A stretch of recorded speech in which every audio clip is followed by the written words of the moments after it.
PIDS webinar series. Before we start our virtual event, we have some reminders. For attendees, your microphone is automatically muted upon entry.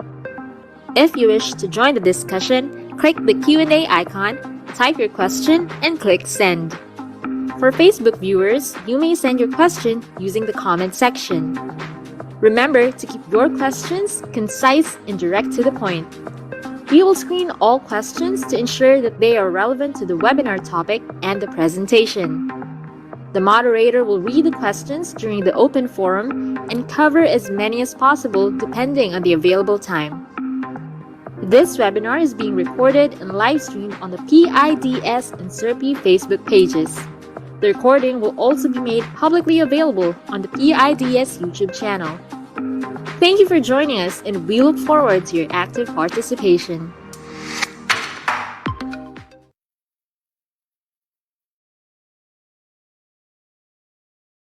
Good morning and welcome to another PIDS public webinar titled Rethinking Policies for Inclusive Living, Demographic Shifts, and Housing Trends.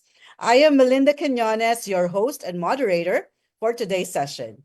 Housing is getting more expensive. We all know that. Families are changing and our population is aging. So it's time our housing policies caught up. In Metro Manila, there's a growing mismatch between what's being built and what people actually need. Lots of condos are sitting empty, vacancy rates are high, developers are moving out to fringe areas and provinces.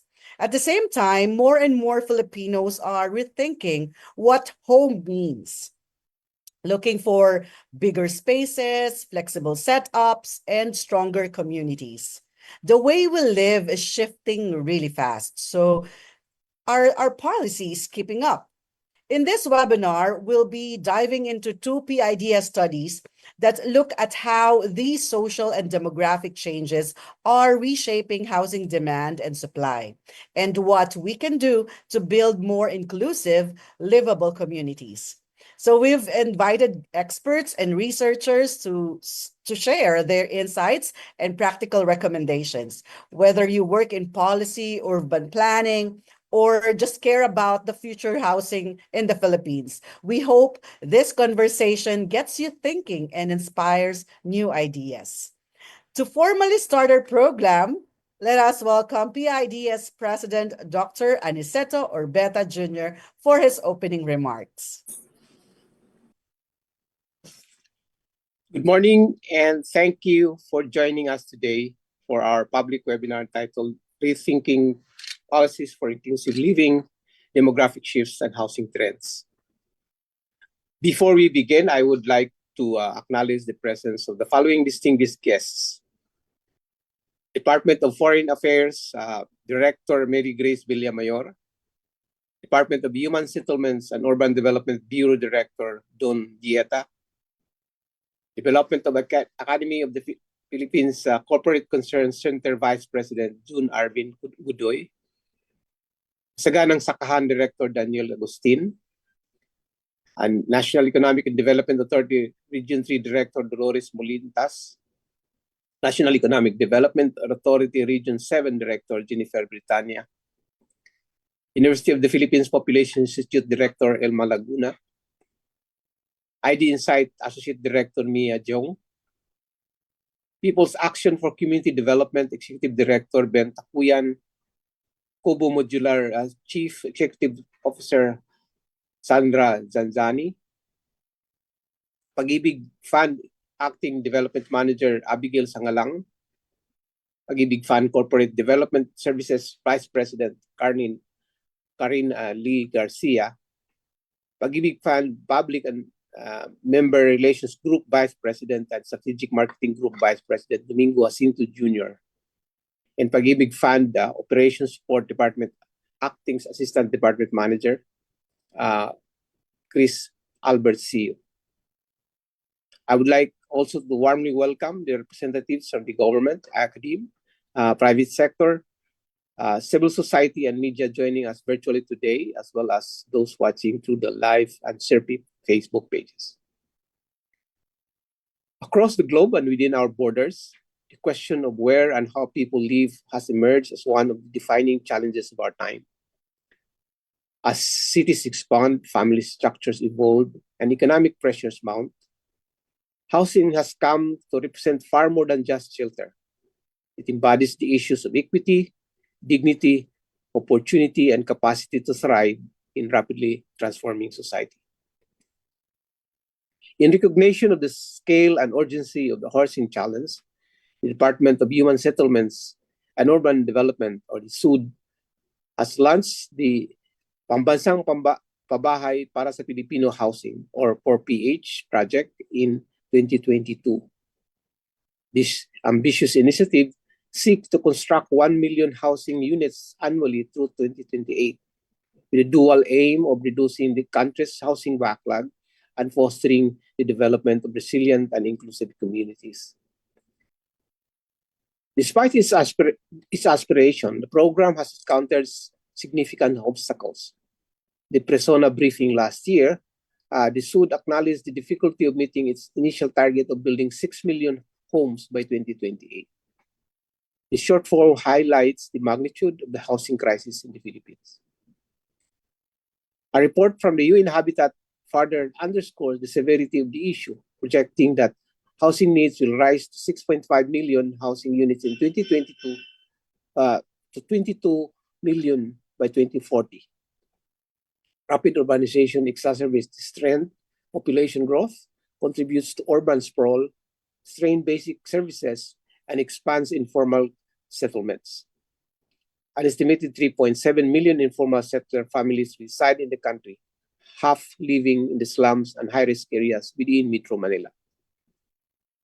In many places, essential infrastructure such as water, sanitation, transport, energy, and waste management remains inadequate. Affordability poses another critical challenge. A 2022 study by PIDS found that the poor and the low-income households cannot afford housing priced at 30% of their income, while middle to high-income groups can pay for housing that exceeds this threshold. This disparity leaves a substantial portion of our population in housing stress, unable to access adequate shelter. These findings suggest revisiting affordability metrics and developing a more inclusive and targeted housing policies. While the Urban Development and Housing Act of 1992 continues to serve as a foundational policy framework, evolving demographic patterns, internal migration, and accelerated urbanization are testing its relevance. These dynamics contribute to overcrowding, deepen affordability concerns, and expose persistent urban and planning policy and planning gaps.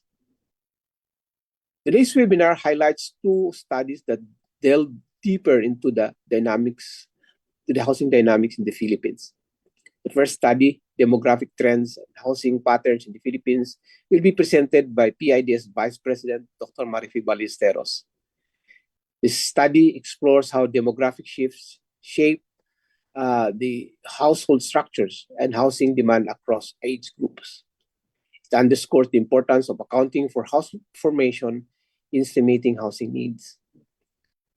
The second study, Determinants in the Formation of Extended and Multifamily Households in the Philippines, will be presented by PIDS Supervising Research Specialist Tatum Ramos.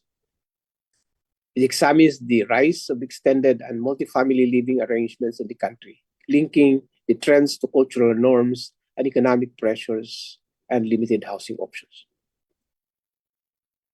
To enrich today's discussion, three esteemed panelists are joining us. We have the University of the Philippines Department of Anthropology Professorial Lecturer Dr. Mary Racelis, National Economic and Development Authority Social Development Staff OIC Chief Economic Development Specialist Mr. Kevin M. Godoy, and Subdivision and Housing Developers Association Executive Director Mr. Santiago F. Ducay. I encourage everyone to stay until the end of the webinar and actively participate in the open forum later. The questions and contributions will undoubtedly enrich today's discussions. Thank you very much, and we look forward to having you join us in our upcoming webinar this year. I now turn the floor over to our moderator. Thank you very much, Dr. Orbeta, for setting the stage for today's discussion. But before we proceed, let us start with a quick poll to hear your thoughts on the topic. So here's the question. What do you think are the main reasons why people aged 25 to 34 decide to move out of their parents' home and start renting or buying their own place? There. For those in Zoom, kindly click the link posted in the chat box. For our Facebook Live viewers, you'll find the link in the comment section. So you may now answer our poll question. The poll question on your screen connects to today's discussion from an economic perspective. And so we have 215 attendees via Zoom, and our live viewers, let me see.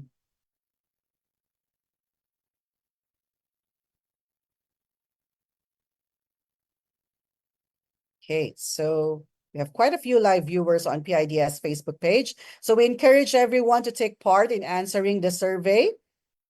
Now let us see the poll results. Oh, that's the word map. Okay. We're getting more responses.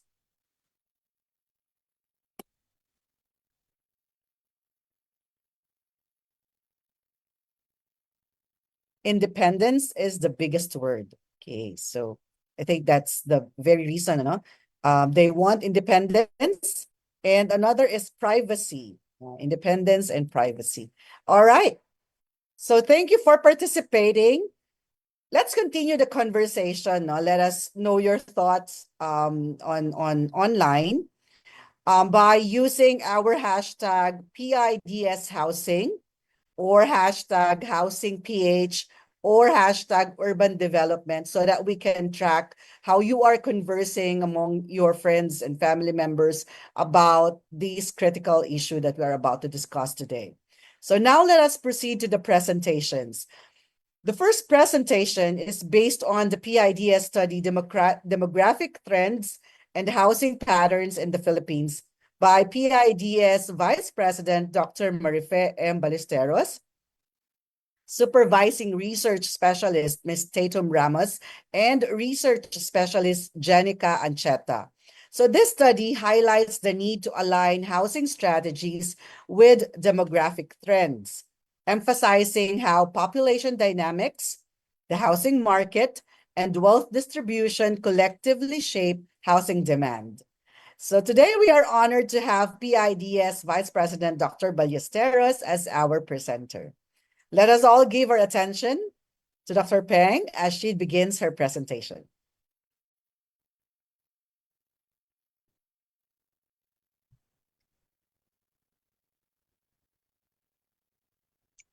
Okay, thank you, Mel, for that introduction. Can I ask someone to share the slide? Okay. We can go to the second slide, Jen. Yeah, okay. So globally, aging and declining fertility rate has become a major development concern. And even among developing economies like the Philippines, we have to contend with the demographic shifts that's happening in our country. And rightly so, because demographic trends or shift has an impact on economic development, financial sustainability, social security, our consumption pattern, our healthcare systems. And probably one of the issues that are not usually discussed is the relevance of demographic trends or shifts in the housing market. So actually, it has a significant, it impacts on the housing market in a significant way. And so that's the focus of this paper's discussion. How does that happen? So next slide, please. So this gives you a very simplified illustration showing the direction of change and factors influencing the process between demographics and the housing market.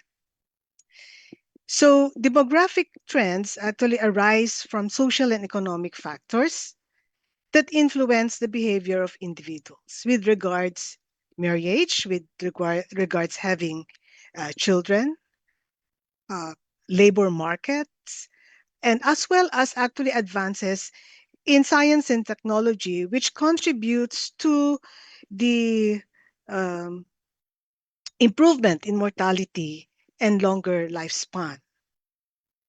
So these demographic trends have large direct effect on the rate and household formation. So that's the second box, lower box, the rate as well as the structure of the household, which are actually the key factors that shape your housing market. However, the relationship is not unilateral because housing market also influence the rate as well as structure of household formation. For instance, the access to, if there's an easy access to housing, then it gives incentive to form new households. But increased in the number of households also means it will put a pressure uh, on housing prices because of increased demand. So I was looking at the poll and it says independence near work.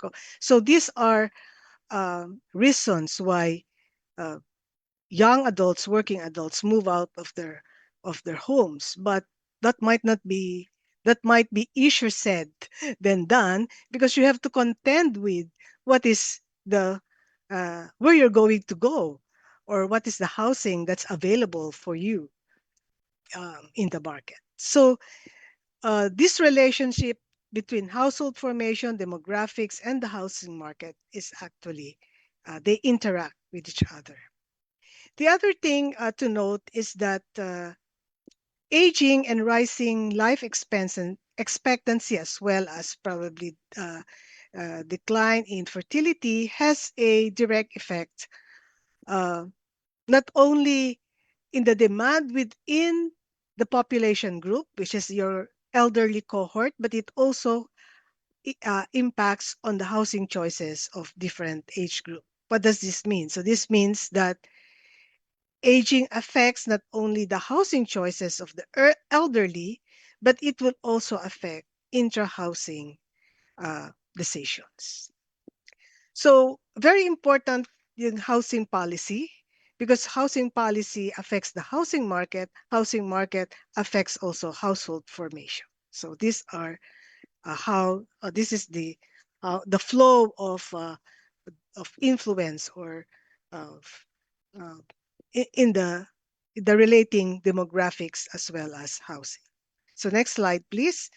So how does this framework applies in the case of the Philippines? So I think we already mentioned about the objectives of the study. Let me go to the next slide. Okay. So if we look at the data, the Philippines is still in the early stages of demographic transition. So the guideline is that if your elderly population is about 10% and above, 9 to 19%, you're already starting the uh, transition to that's second demographic phase transition. In the Philippines, we're about still below that, but the projection is that by 2030 we will already be starting the demographic transition towards aging society. So in fact, you can already discern the significant changes in the age structure of population. So from a wide base in the 1980, that's the blue uh, colored box there, to the narrowing of the base in 2020 and further narrowing of the base by 2040. In fact, in the next 10 years, the World Bank in 2018 projected that the increases in the population will come from the age group that has largely completed its child rearing years. So ito yung mga 34, 35 up, and those age 65 years and over. Okay. So how does it look in terms of the rural and urban population pattern? Okay, so next slide, please. So we don't really see much difference in the trend from the 1990s or probably even the 1980s. So if what we see obviously is the lower slope in 2020. This is the solid lines, depicting the decline in population for both rural and urban areas. What we also observe here in the solid lines is that birth rates are actually happening mostly in the rural areas. So that is the orange solid line. So it's above. So there are a lot of new births are happening in those areas. But when at the age of 15 to 19, that's actually your working age population as we defined it in the labor market, then we see a migration of the rural population to urban areas. So it's still NCR is the main destination, but now to a lesser degree compared to the 1990s. And this is largely due to the expansion or the spread of urbanization in areas outside the NCR. So the result of this migration is the leveling in the distribution of adult population in the rural and urban areas. For the elderly, that's above 65 or 65 to 96 and above, we see also there's actually already a observed slight rise in the proportion of those 65 in rural areas, mainly probably because of longevity among seniors in the rural areas. But there's also some we can already see, but it's still not noticeable, reverse migration after retirement. So this migration and population movement is relevant as it influences housing market at the local level. So we always say that the housing market really is localized. So maybe the need in the rural areas is different from that of urban areas, and among urban areas there could also be differences in the market. So what has been the next slide, please? What has been the effect of the change in the structure of population to as I showed earlier? First, we look at household formation. So we note that, of course, there's already a decrease in the population. There's also a decline in the rate of household formation. And there's even a further decline in the rate of, we call this family type household. So ito yung, there's related, they are relatives or related individuals in a residence.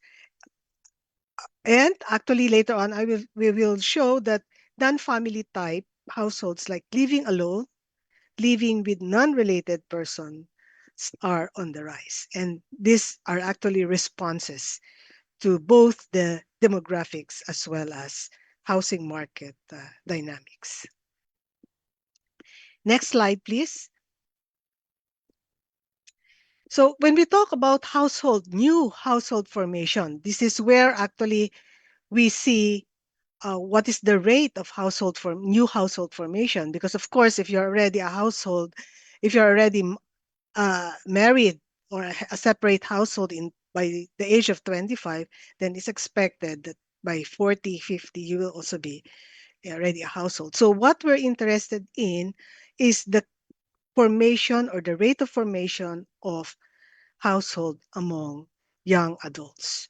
And in the literature, this is usually reflected among ages 25 to 35. That is considered up to 34, which is the age range or the age cohort that is commonly used to depict new household formation, as majority of the population or households had at that age are less sensitive to short-term market conditions. And this can also be adopted in the Philippines, whereby we see that the young generation complete their university or college education between ages 20 and 23 years old, and usually reach the age of independence. And ano naman yung independence between ages 25 and 30. So uh, the expectation is these are those who would form new household, uh, move out of their former residence to form new household. But the graph shows that there has been a slowdown in the rate of household formation from the 1980 to the 2020. And I think the 1980, this age group, 25 to 34, about 73% of the population is a household head or spouse. So either or. By age 34.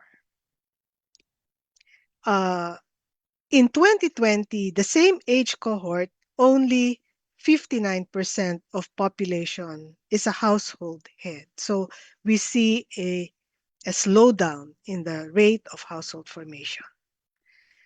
So from a housing perspective, what is the implication of this? The older household head imply that other things uh, equal, the decision to form new household appears to be happening at a later date, which could have an impact on the child bearing years as well as the size of your household. Okay?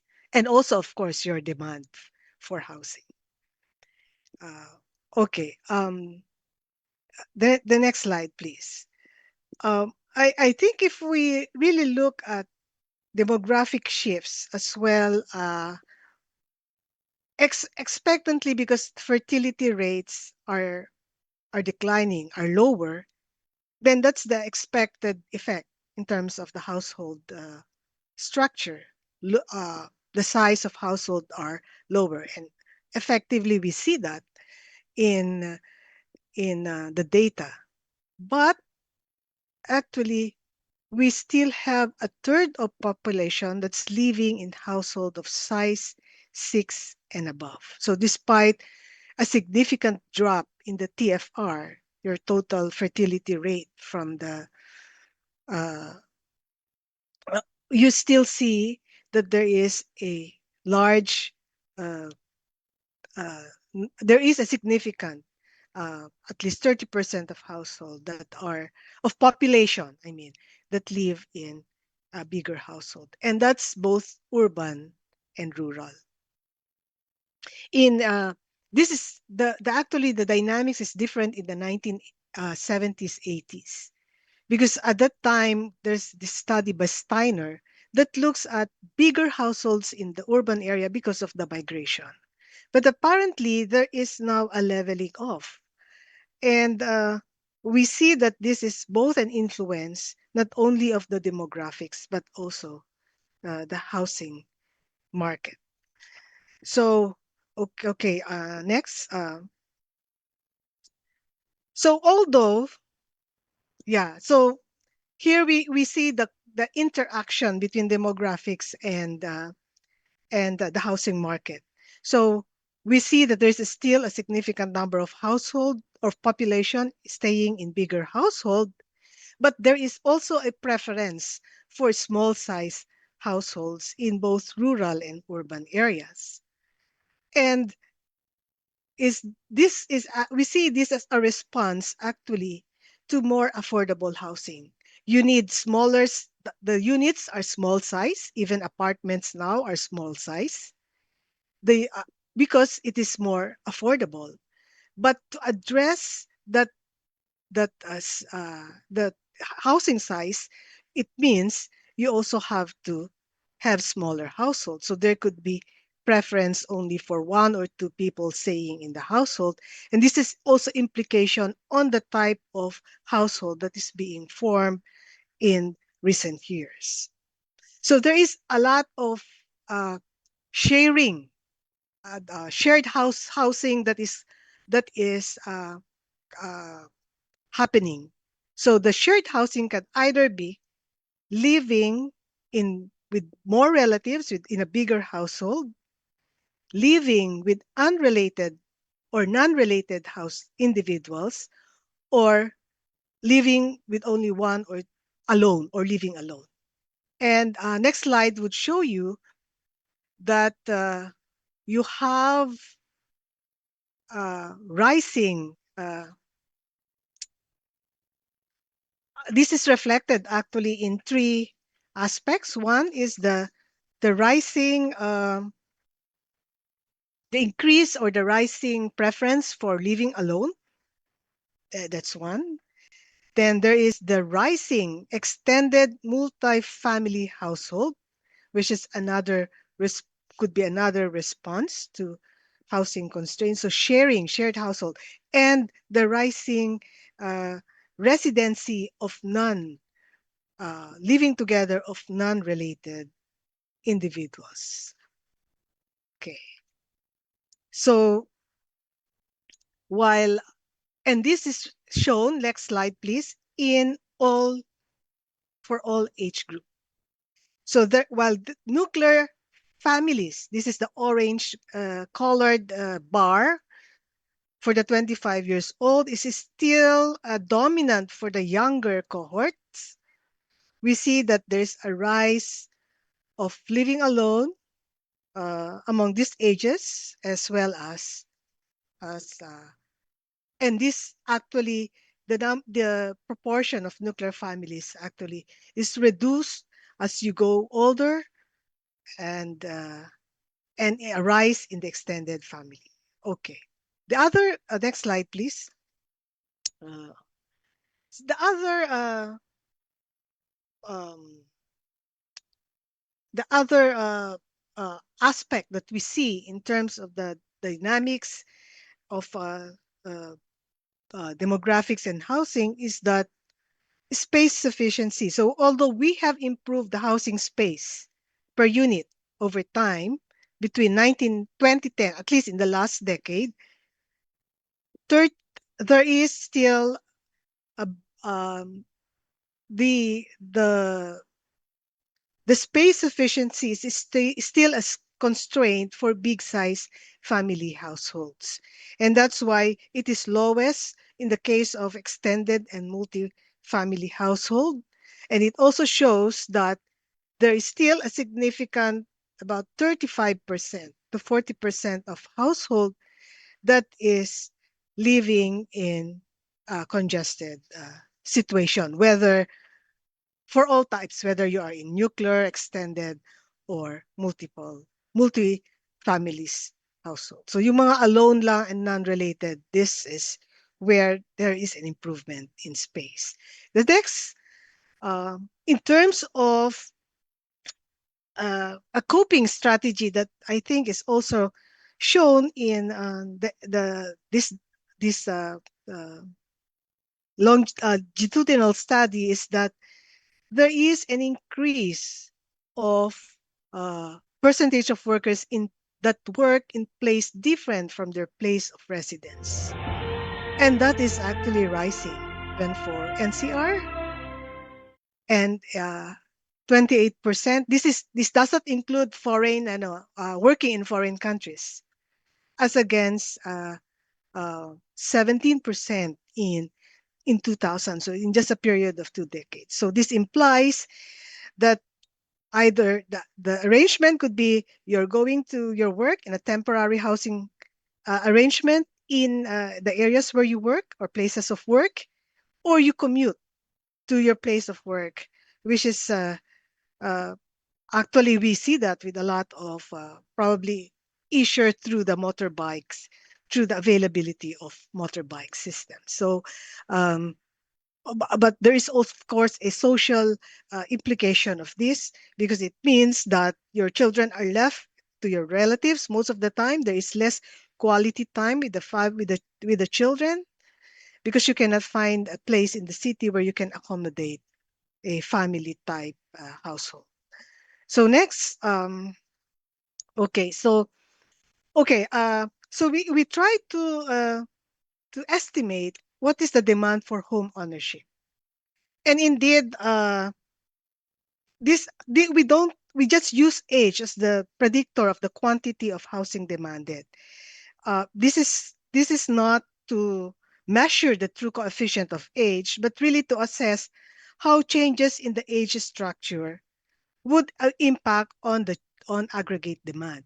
So what we see is that uh, the demand for home ownership is really when you reach actually a certain age, and this is actually the higher, but it's a rising uh, slope, meaning that it's usually among older age cohort where you have a higher demand for home ownership, and those in the ages 20s 30s would have little impact on home ownership demand. And actually, the vertical axis actually is the imputed rent value. And you will see, you could actually use this to see what is uh, the like an amortization value that they could that this age group would be able to afford. So uh, there is, of course, a very positive correlation. I think what is different in other countries is that there is no inflection point. So it also actually reflects low attainability of home housing ownership in the case of uh, most individuals. So usually attainability comes only at the age of, I mean, if you're talking of a 3 million household, you can be able to attain that. That's based on 2018 prices at the age of around 33 to 45 years old. That's the 2018. Uh, um, that's the gray line there. So, so that's actually what's we're seeing it. So demand for home ownership is low is not does not have much impact when you're looking at the younger age cohort, 25 to 35, 34 probably, and probably you could provide some depending on the value of the household. Then there increases the demand for home ownership increases at the age of 30, 35 to 45, and until probably you are on your 50s. So rise pa rin yung demand for that. And it actually also signifies low attainability. So that's why when next slide, please. That's why when you look at the pattern of ownership by age group, you see that this is highest when you're already at the 46 to 66 and above 65. So yan yung mga owners natin at those ages. Next slide, please. This is, we also look at for rental housing, and obviously we see here that rental housing is just really a temporary uh, relief housing accommodation, and uh, there is actually a ceiling in which you household or individuals, the population, is willing to pay for for for rental, and that is regardless of your age. Note that age is also a predictor of wealth, of education, of marriage. So you can already deduce some implications on that.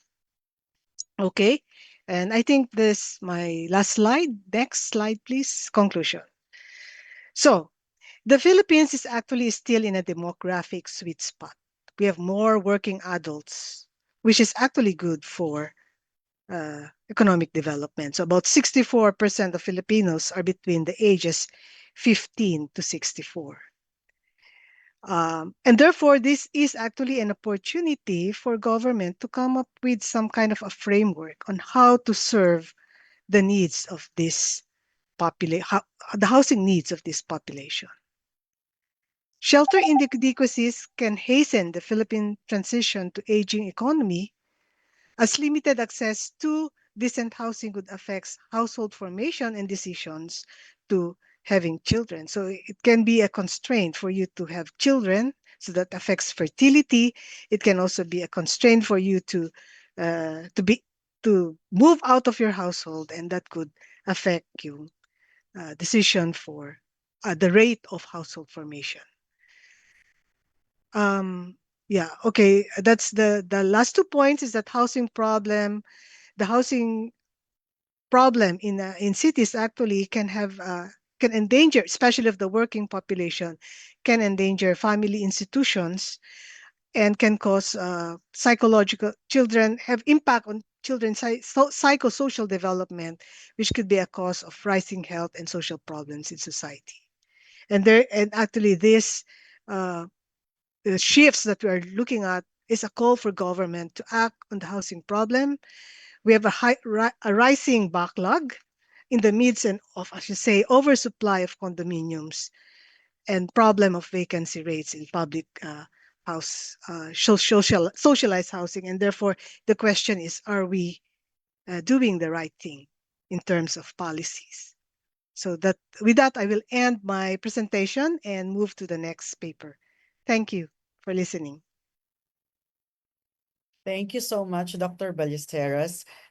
We have learned that as people get older, what they need in home changes as well. And when housing is too pricey or hard to find, it affects how people live, like staying with family longer or sharing space with others. We have seen also the trend that young adults might stay longer with their parents, or multiple families might live together because they can't afford to live on their own. So that's a very insightful message and presentation, Dr. Ballesteros. So please stay with us for the open forum. Now, to deepen our conversation, our second study will examine the factors contributing to the rise of extended and multi-family household. This comes from a PIDS study titled Determinants in the Formation of Extended and Multi-Family Households in the Philippines. It shows that while culture plays a role, the real push behind extended and multi-family living is the lack of affordable housing and the difficulty of owning a home. It's a clear sign that we need better housing policies to make homes more affordable and accessible. To present the second study, let us welcome PIDS Supervising Research Specialist, Ms. Tatum Ramos. Ms. Tatum, you may now have the virtual floor. Thank you, Ma'am Mel. I will just share my screen.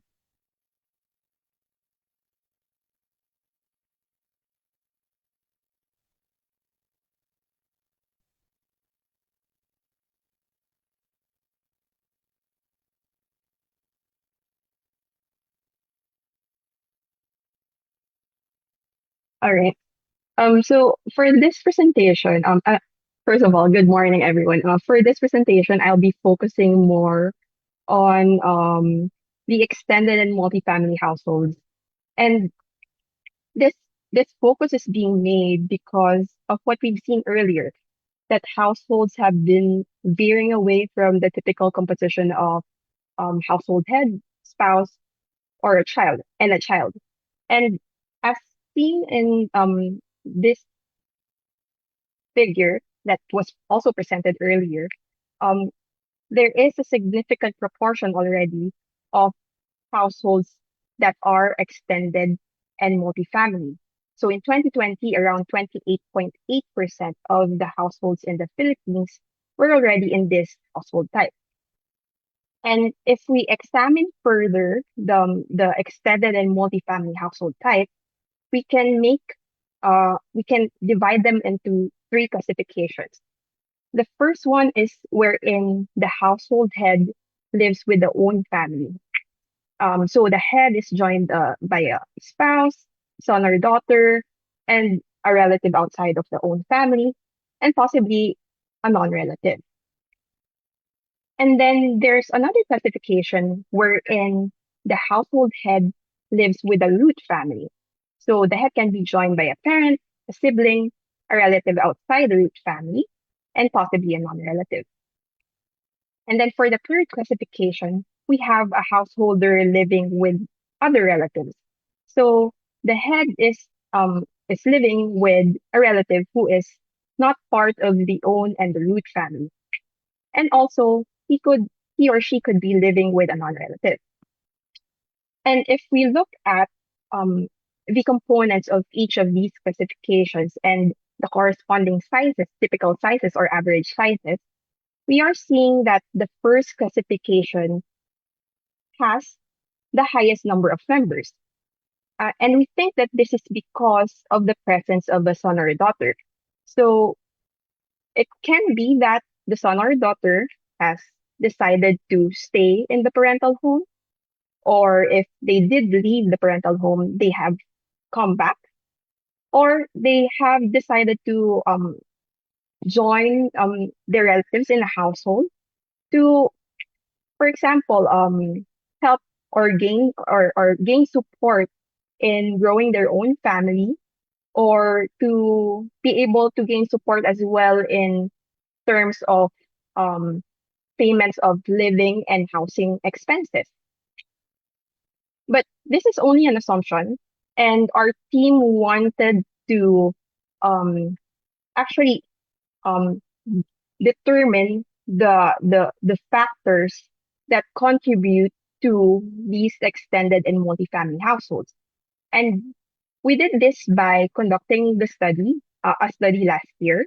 And in that study, we focused on young adults because we expect that these young adults, this 20, 20 this 25 to 34 young adults are actually are expected to leave their parental home and possibly form their decision um, because of uh, concerns on work, um, also childcare, and so on.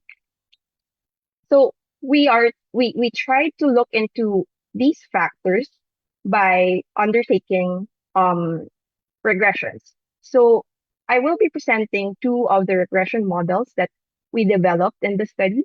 The first one I will be presenting is based on an outcome of has an outcome of being in an extended and multifamily household. It was run for 25 to 34-year-old individuals in 2020, which were around 15.1 million persons. The second model used a manually constructed panel dataset. The panel dataset was manually constructed because the main dataset that we used for the study, which is the Philippine Statistics Authority Census of Population and Housing dataset, does not necessarily follow the same observations of the same identification over time. So this may have implications on the results of the second regression model. Nevertheless, we still see that this provides insights on, given that this has been done over time. This covers years over time. So the data set, the second regression model data that used this manually constructed panel data set involved around 10.7 million individuals.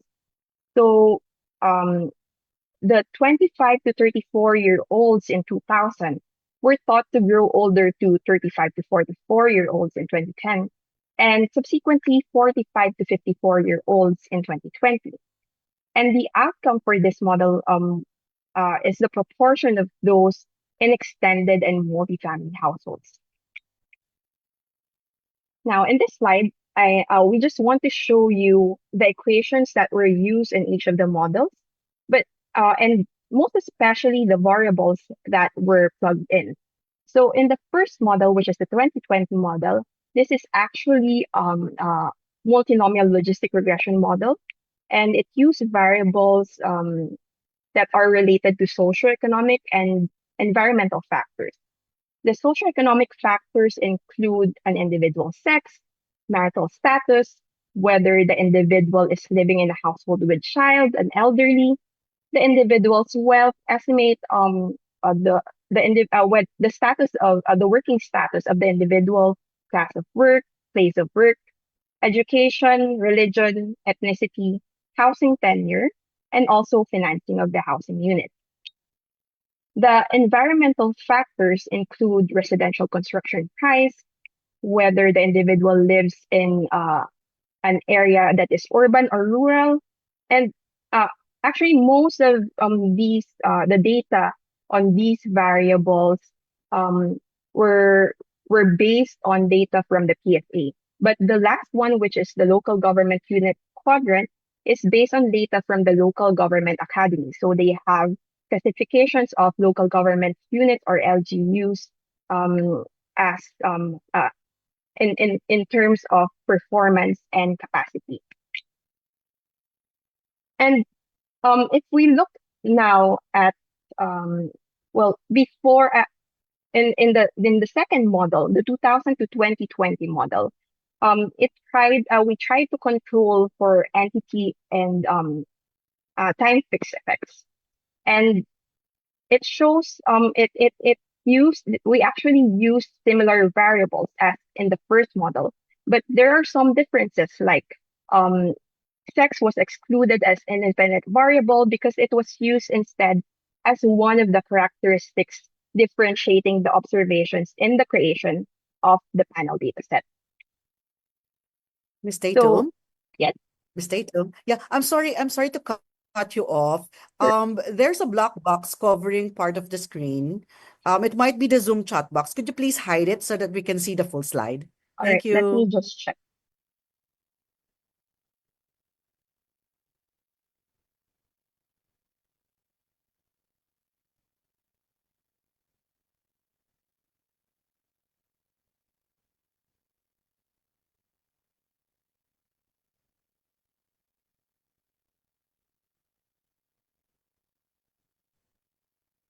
Is something still blocking the screen? Yes. Where is it actually placed? I'm sorry, I cannot see it because right now what's only shown on my screen is the lower the video panels. Yeah, I think that's the video panel is already blocking, and then that's All the right, it's at the lower left side of the screen. lower left side of the screen. I don't have any other window open, so I'm not sure what exactly this is. Can I just Um, ask um just ask Jenica, Jen, are you there? Can you just please share the screen instead so that we can okay. move on? Thank you.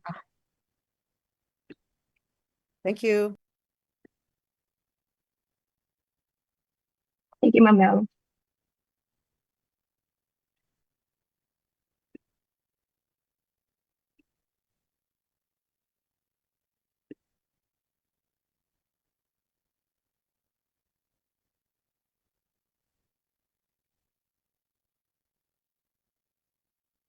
Right. Okay, Yeah. thank you, Jen. Thank you, Mamel. Okay, so Thank to proceed, um, uh, before we jump into the presentation of the regression results, um, I would just like to give you an overview on the distribution of the 25 to 34-year-olds by household type and their role in extended and multifamily households in 2020. So you are seeing on the figure that around 36% of those individuals were actually already in extended and multifamily households.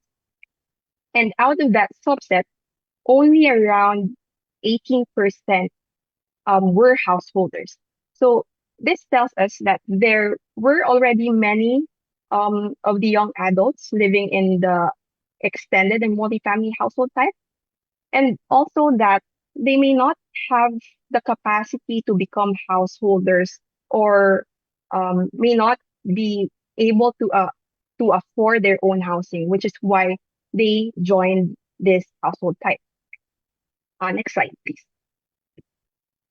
But to establish that idea further, let's look at the regression results. So the first result or estimate that you're seeing on the screen is on wealth. And it tells us that on average, the difference in the probability of being in an extended and multifamily household, given a 1 unit increase in the wealth estimate, is a 6.5 percentage point increase. So this tells us that aside from wealthier individuals probably having greater capacity to take on additional members in their household, they may also have been taking advantage of a resource sharing opportunity. And this opportunity seems to be taken advantage of as well by those individuals whose marital status were single. So compared to those who were not single, those who are single had a higher probability of being in an extended and multifamily household by around 4.2 percentage points. So what an example of a situation wherein individuals are taking advantage of the resource sharing opportunity is when they share in the payments for particular assets, or let's say payments for food. Next slide, please. If we look at place of work compared to those who live and work in the same place, those who work in a different city or municipality have a higher probability of being in an extended and multifamily household by around 4.7 percentage points. So it is possible that there are relatives that are left at home or staying at home or nearby the house to ensure the security of the house, while the other members are working in a different city or municipality. And we see a similar effect in terms of working females. Next slide, please. So compared to non-working females, they have a higher probability of being in an extended and multifamily household by around 19.2 percentage points. So it's also possible that other household members are staying at home to provide support for these working young female adults and actually taking on the responsibilities that may have once been associated with the females in the household. Next slide, please. Now, if we look at the results of the 2000 to 2020 model, we are seeing that extended and multifamily households is actually an unlikely setup for the less educated. So a higher proportion of those whose highest educational attainment is preschool, kinder, or did not complete any grade at all decreases the proportion of those in extended and multifamily households. So they may not necessarily, they may not have the capacity to take on, to include relatives or take on additional members in their household. For the next estimate, we are seeing that a higher proportion of individuals living in a household with elderly increases the proportion of extended and multifamily households. Increases the proportion of individuals living in extended and multifamily households. So what we're seeing is that this actually may be reflecting the elderly care arrangement in the Philippines. Some of the elderly may actually prefer to be taken care of by their relatives instead of non-relatives. But if we look at the next estimate, we also see that a higher proportion of those individuals living in a household with child decreases the proportion of those in extended and multifamily households. So these individuals actually prefer to be in a nuclear household type to form their own households instead of joining or building an extended and multifamily household.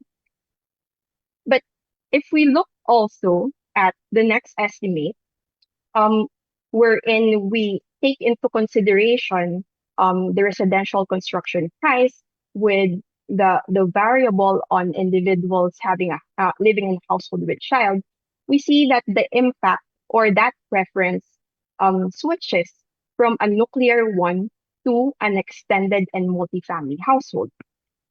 So this means that housing prices or residential construction price poses a constraint on the decision making of an individual in terms of forming their own households. So, given all those findings, regression results, and the other things that I have discussed in the previous slides, let me move on to the concluding remarks. So, the first point I want to make is that the formation of extended and multifamily households is not necessarily detrimental to society. It actually the extended and multifamily households actually offer a resource sharing opportunity, even for those whose marital status is single, given that they can have other members help in the payments of particular assets. And it also this household type also provides support for working young female adults who may not necessarily have the same amount of time or cannot put the same amount of effort in household management activities as before. The household type also provides support for young adults working far from their residence. So other members can help ensure the security of the house, can also support household management activities. And it also provides support to the elderly who may not necessarily have the same capacity to undertake the same activities that they previously had before. And also a support for young families with children who are trying to grow their own family and raise their own children. However, given all these benefits or potential benefits, the addition of relatives in the household appears to be rooted in constrained decision making.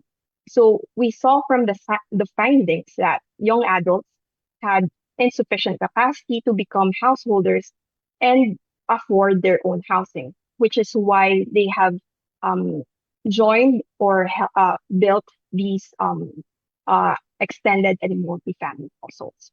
So given the findings that we had from this study and the study that was presented earlier, I'd like to pass on the floor to Dr. Ballesteros to provide some recommendations. Something.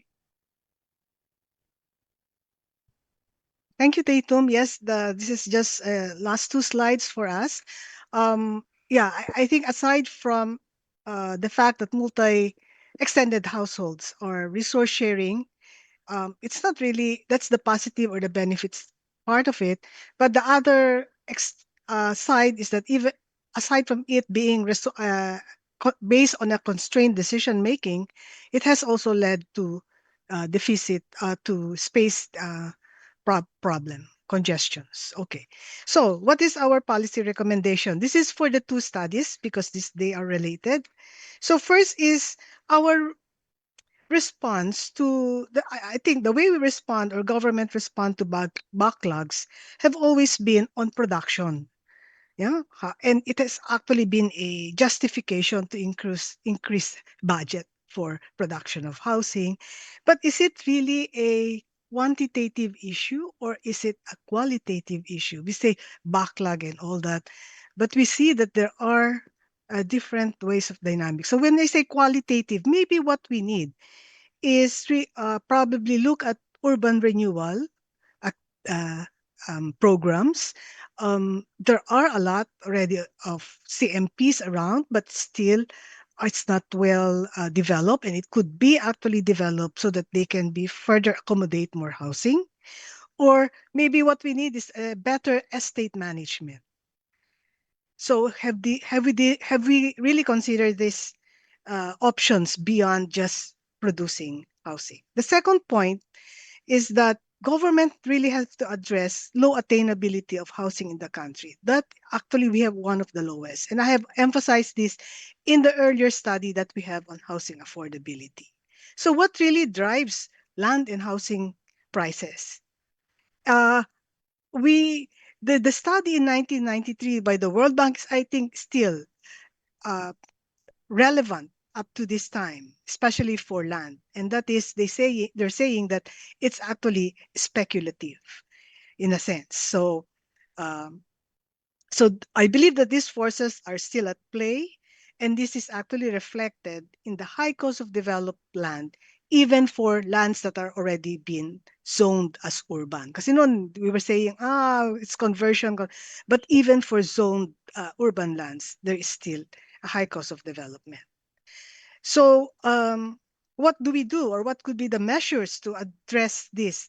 I think what government should really do is to make sure that the gap between compensation wages as well as, or I mean, income and wealth and housing prices does not widen. And there are several ways of doing that. One is through real property valuation, which is actually more provide a more equitable and efficient valuation system for the proper implementation of real estate taxation as well as expropriation of real properties. Uh, we also mentioned uh, the implementation of an idle land tax, and until now we don't really have a clear definition of what is an idle land. Betterment taxes, when government improves, provide infrastructure in lowlands, there should be some taxation that's happening so that uh, this can be used for other programs of the government. Then you can do anti-speculative measures, which can be done through the financial regulations, such as having financial ceilings on loan to real estate value, providing higher taxes for foreign borrowers of housing, which is actually done in other countries. So ensuring that there's no over borrowing from rich families for residential investment. So these are the things that drives demand artificially and of course housing prices. Then the other point that we wanted to mention is that housing is localized. So you need to understand what is the local housing need. Um, it's not the same for all. Like what we know is that Calabar Zone and NCR are the center of of livelihood jobs. About 70% of GDP are drawn for the are from that from this region. So what does that mean? Do we have just to build? Do we have to build housing only in these regions? Um, and maybe I was talking about rental strategies, but probably you have to also review the strategies. Maybe it's not already the apartment type of housing. If people prefers to commute, of course you need to improve on public transportation, but you could also improve on temporary housing. Like I know there are developers that are developing container rental housing. It's not something that uh, developers are keen on, but maybe there are certain efforts on that area. And probably, again, uh, provide subsidies for direct subsidies for MSMEs, for instance, for employees housing. Okay. The other point is, oh yeah, I think is you have to provide a framework. As you said, we are in the sweet spot of demographic dividends. So you have to balance the productive environment, housing consumption, and supply. So I mentioned giving direct incentive to SME employers for workers, housing support. And the last point or recommendation has something to do with devising, next slide please, a housing program for the elderly. Actually, we have an ongoing study by Dr. Aubrey Tabuga at PIDS on the future demand for elderly care. Uh, and one of the preliminary findings is that this is primarily family and home based. But home base and family base housing for the elderly is going to become more difficult and challenging over time. So in terms of habitability of housing, the space sufficiency, the rising cost of housing, and of course, including the the uh, the activities of the working population. There is also actually studies showing that disease patterns and illnesses for the elderly are increasing in cases where there's a need for more care. So these are things that need to be considered. The development of institutional care homes um, in the future. But of course, we know that, as you have seen, the ownership is mostly with the elderly, with the the age cohort, the elderly cohort. And what we could do perhaps is to explore on reverse mortgage program to support or finance yung institutional care for uh, the elderly. And I think this will become even more challenging as our health and care workers migrates to other countries. So uh, actually the possibility of home care, home-based, family-based um, care for the elderly will dissipate in the future. So that's, I think, our final point for this study. Thank you, Ms. Thank you very much for the presentation, Ms. Tatum, and for the recommendations, Dr. Peng. Thank you so much. Many young adults who live in multifamily or extended households, they do so because they can't afford to live on their own. So unless they have a wealthier background, they often need to share resources like rent, bills, or caregiving duties. No, also we learned that single individuals and those caring for elderly are more likely to live in expanded households because the practical choice, no, often associated with tight money and housing options are very limited. So I took note of the recommendations, and I hope all of our participants in today's discussion will take note of those recommendations as well. So Ms. Tatum, don't go away. We'll have you again later with Dr. Peng during the open forum. To our participants, please type in your questions. Please use the Q&A box on the Zoom platform. For Facebook Live participants, you may use the comment section. Please do not forget to include your name and your affiliation.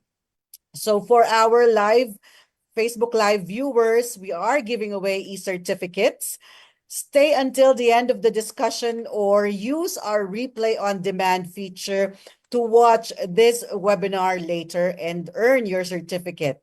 You can just scan the QR code during the replay and answer a quick quiz. So the link is also posted in the comment section of this live feed. Viewers who complete the quiz by 10 tonight will receive their e-certificates via email. I repeat, 10 tonight, okay?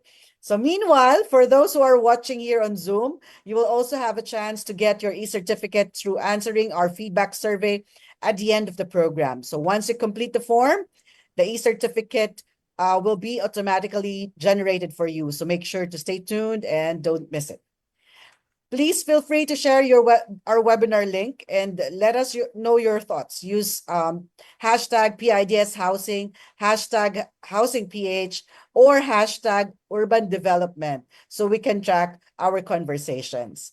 Now, let's go back to our regular programming. Let's deepen our discussion by inviting 3 industry experts as discussants to share their insights on the studies presented.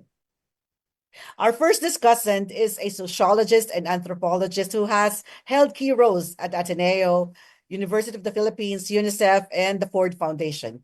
Her research, done with communities, focuses on urban informal settlements, housing rights, gender, youth, and the informal economy. She champions participatory, community-based knowledge generation. Allow me to welcome Dr. Mary Reseles. Dr. Mary, you may now start your presentation. Thank you, Dr. Quinones. It's really a privilege to be part of this group. as an academic sociologist with one foot in academia and one foot in communities, this kind of information is really crucial. Now, it's national level because it's the census derived largely, but uh, uh, let me just highlight, I think, so as you were speaking, some of the really important elements, I think, for the kind of work I do that came out. Namely, that older people are now increasing. We know that, livability, but what is the implication for their housing needs in the family context of which they take a part? Then you have some rural-urban distinctions, which is also very important for us. The fact that you're showing trends like in single-headed households, especially female-headed households, is again important. And many of your points show shifts, over time, which is very significant because you're bringing out new developments. There's still a minority expression, but they seem to be growing and are important. And I think that's one of the definitely takeaways we can have here. The the the point about nuclear families are still the dominant form, father, mother, children, but they are decreasing in number as multifamily or extended family households are increasing. That's a very important element. So, and there are many other points that one could cite here. But let me go on to what my major concerns are: is what does this tell us, or how can it help with research or understandings of the urban poor situations, right? And because in terms of housing, the ones who are most needy are the bottom 60%. And I think, as together with Dr. Ballesteros and many of you in PIDS, we already established that as very early on, but definitely in the National Housing Summit in 2014. So it was very clear that the bottom 60% at that time of the population really could not afford any of the housing that was being promoted, right? And we're still faced by and large in that situation. So I'm looking at kind of the bottom part, maybe the 40%, 30% who are in the informal sector. And they are really where the poor are concentrated. It is, of course, true that over time, many of them been here for 4 generations now. They have improved their lives, so some of them are better off than others. We still have the bottom 10, 20% who are in serious, real difficulties, usually female-headed households with 4 or 5 children who have no partner and therefore cannot work because of the number of children who are young. So that's one set. But then you have other gradations. And I think the housing sector has to recognize that even when in the informal sector, there are ranges. I think they know that, but often they don't really talk to the communities to see who are they and how do they determine what's the local definition. Every community is really different, right? And in the end, if you're working on a housing plan that fits it, you have to get to the community level. And let me add there that housing is not houses, right? It's not apartment dwellings. Housing is the whole community setting, environment of the economy. How are people working? Where they're getting their income? Where they have access to social services, health services, and so on, right? Where their alliances are that see them through every day because they rely on one another to improve their lives. All right. So housing must be seen in a much larger context. It's not just the infrastructure part, right? And so that's let me focus then on what do we need to understand about low income, especially informal settlements. Low income, informal, they're kind of connected one with the other, but let's look at informal settlements. The distinction between informal settlers and those who are poor, but often in lower level jobs, security guards, and so on. They have formal sector payments, where informal also have that, but a great majority are self-employed, working at home on consignment, and working. This is mainly women also, working as caregivers, laundresses, and then repair, the men in repair services of cell phones and TVs and whatnot. All right, so what we're looking at is informal sector has all the problems of the low income people except security of tenure. They are always in jeopardy of being evicted. And that has been the history of informal settlements. And that is why when they organize, and many of them have organized very effectively, they begin, that is what they insist on. We want to remain here. Why? As all of you have already said, because the jobs are here, because the source of incomes are here. That's not just for men, but also for women. In the informal economy, according to Dole, I think it's 53% of Metro Manila are informal workers. And of the 53%, I think they say 80 to 85% are women. And often when we've been doing a study at IPC Ateneo of the informal economy, which connects with the formal, in and out, it's systemic. What we're finding is from the women's side, well, let's start with the men's side, it's sueldo. It's a job, right? Trabajo. That's how they frame their need, what they're looking for. For the women, it's by and large pagkakakitaan, ways of earning, to supplement or to so that my household, I can feed my children, and I have some form of security if my husband or partner is not able to earn that particular day or week or month. So it's a very household economy, but with different kind of orientations. Of course, what we're finding is that the younger, they've been there 30, 40 years, many of them. So many of their younger children or adult children have gone to college. In fact, that is almost the number one aim after having enough food, of course, is para makatapos lang muna yung mga anak ko. And I think in some communities where they have really focused on that and have managed to stay and continue earning precariously, maybe low income, but savings and small scale and moving up, they make sure their kids go to school, finish, because then those girls, young adults, often will continue in the community and begin to serve it in much more organized way. They know how to reach government agencies, how to fill out forms, etc. Or they may be the ones now who would like to move into more apartment type dwelling outside, but they will still connect because the reason they were educated, the concept was they will help their younger siblings and their parents in older age, right? So one has to understand the lifestyles of people, and the tenure security issue is very much related to housing. As we know, urban informal settlements have improved gradually over time, but most of them will not invest in the houses more than necessary because if they feel they may be evicted. If they're pretty sure they can stay, they keep improving. And you look, there are now concrete structures and so on. And before they used to only buy things that you could move if you're relocated, but now they're really investing in housing if they assume that maybe they'll somehow be able to stay. So the vast majority want to remain there because it makes total economic and family access to resources sense. Right?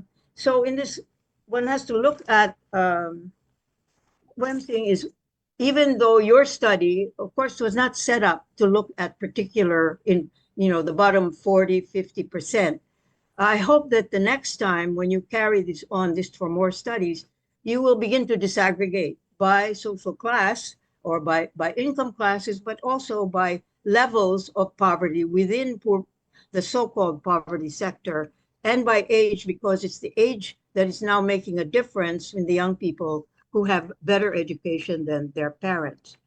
In the context of what are those livelihoods that should be recognized when it comes to housing, that one, in informal economy, your house or your home where you live is also your workplace. Whether you are a welder or whether you are doing manicuring or a barber or any of those kinds of things, fixing tires. It's the household that is also the workplace, right? All right. So when people get relocated, then they may have a house to 40 kilometers away, but they don't have the income, as we know very well. And it's very hard to reestablish incomes. And that's why they want to stay where they are, because they already have alliances and work systems. They simply have to be recognized as being productive. If you look at, I mean, all the surveys we've done show they're all working sometimes 12 hours, 16 hours a day, double jobs, triple jobs, earning here, very flexible, finding opportunities where they can in order to survive. But they're considered, because they're, quote, illegal, they are not even, I think their income, their products are not generally recorded in the GDP, right? And yet they are an amazing workforce for the city. In fact, as they will often point out, if it weren't for us, the middle and upper classes who enjoy their lifestyles would not be able to survive, because where would they get their maids? Where would they get their security guards? Where would they get, the ones who do manicuring coming to their house, et cetera, et cetera. So there's a great connection between what the informal economy people do to support the formal sector, middle and upper classes. The city could not survive without them. The sad part, of course, is that their earnings are very low and very irregular. And so housing has to take that, or housing agencies recognize that the earnings are not regular, but they are earnings. And so adapt the bureaucracy to their lives rather than forcing their lives to fit into a bureaucratic arrangement which was set up for the formal sector of regular earning, may sueldo, may benefits baka, and certain amount of job security. Doesn't work that way. Some of them have them, but most do not. Does it mean that something's wrong with them? No, something's wrong with the systems that cannot seem to accommodate them. I know there are efforts now, of course, to try to respond. And that's what we have to look when we say, as I think Dr. Ballesteros said, are we doing the right thing? Why do we have such a huge housing backlog? And housing backlog is not just houses. It's responding to people's needs. People are, in fact, upgrading their own places. As they say, kami naman ang nagtambak dito. And then they say we have no rights, etc. No? Oh, sorry. Ignore that cell phone. I don't know where it is. All right, so we have to look at male and female income and the concept of home. So social psychologists are looking into people's sense of home. It's important to them. Sorry, let me get this. All right, home is where my family is, where my neighbors are. The surroundings may be slums, as we've seen them, but we are together here, and this is home. That concept is a very crucial thing, because home will not be home 25 kilometers or 40 away when walang trabaho. All of them are distributed all over the place. They have to reconstitute their alliances. Okay, so what am I saying? So what are some of the implications, more of the policy implications, right? Let's look at how have they solved their problems. As they say, I think we should recognize the informal settlers are not the problems, really. They're the solutions. They have been making solutions for 50 years or more, by doing their own upgrading with very little support from the government. In fact, really oppressive attacks against them when they're nagtitinda sa kanto, the woman who's learning and living, and then she's illegal, so she has to pay the police to stay online, to stay on site, et cetera, et cetera. The recognition that these are citizens of society who are productive. Their migrants came because they are aggressive. They're looking for work. In social sciences, we say they have agency. Look at their agency. And that's what I think policymakers have to see them as resources and as partners for the participatory processes. There's the only way that together with government and other civil society and themselves groups can be solved. There is evidence of this all over the place. NGOs and groups have worked with POs, and we can give you lists. We have given DSHUD lists of places where people themselves have created the housing, sometimes with private sector sources, sometimes from local government. So for PH, you have to say, again, it's high rise. Can you imagine if your source of earning is you collect plastic bottles, which is now a big waste management collection in urban poor neighborhoods, earning income, lots of income sources like that, collecting plastic bottles. Where are you going to put them? On the 23rd floor, the 18th floor? You're going to carry them up? What about the sari-sari stores that are always the biggest source of income for women? Who's going to buy if you're on the 11th floor? How many people can you access? You have to be on the ground. You have to be where there are people who buy, right? So look at the real economy, and LGUs can be very important here. And I think they have been coming in with much more support. And maybe here national government has to enable LGUs to provide the connections with the local community. Well, I guess time is up, but let me, I guess finally, I have to say, let us all think, what is the city? You know, when I open the Inquirer on Saturday mornings, if you still read the paper, and see all the ads for very high-class subdivisions, beautiful all over the place, why Manila is so wonderful, but never do they talk about, at least on Saturday, what about the 35% informal settlements plus another 20 who are in the low-income formal sector? What about they are the people? A city is not infrastructure and houses and cement. A city is people.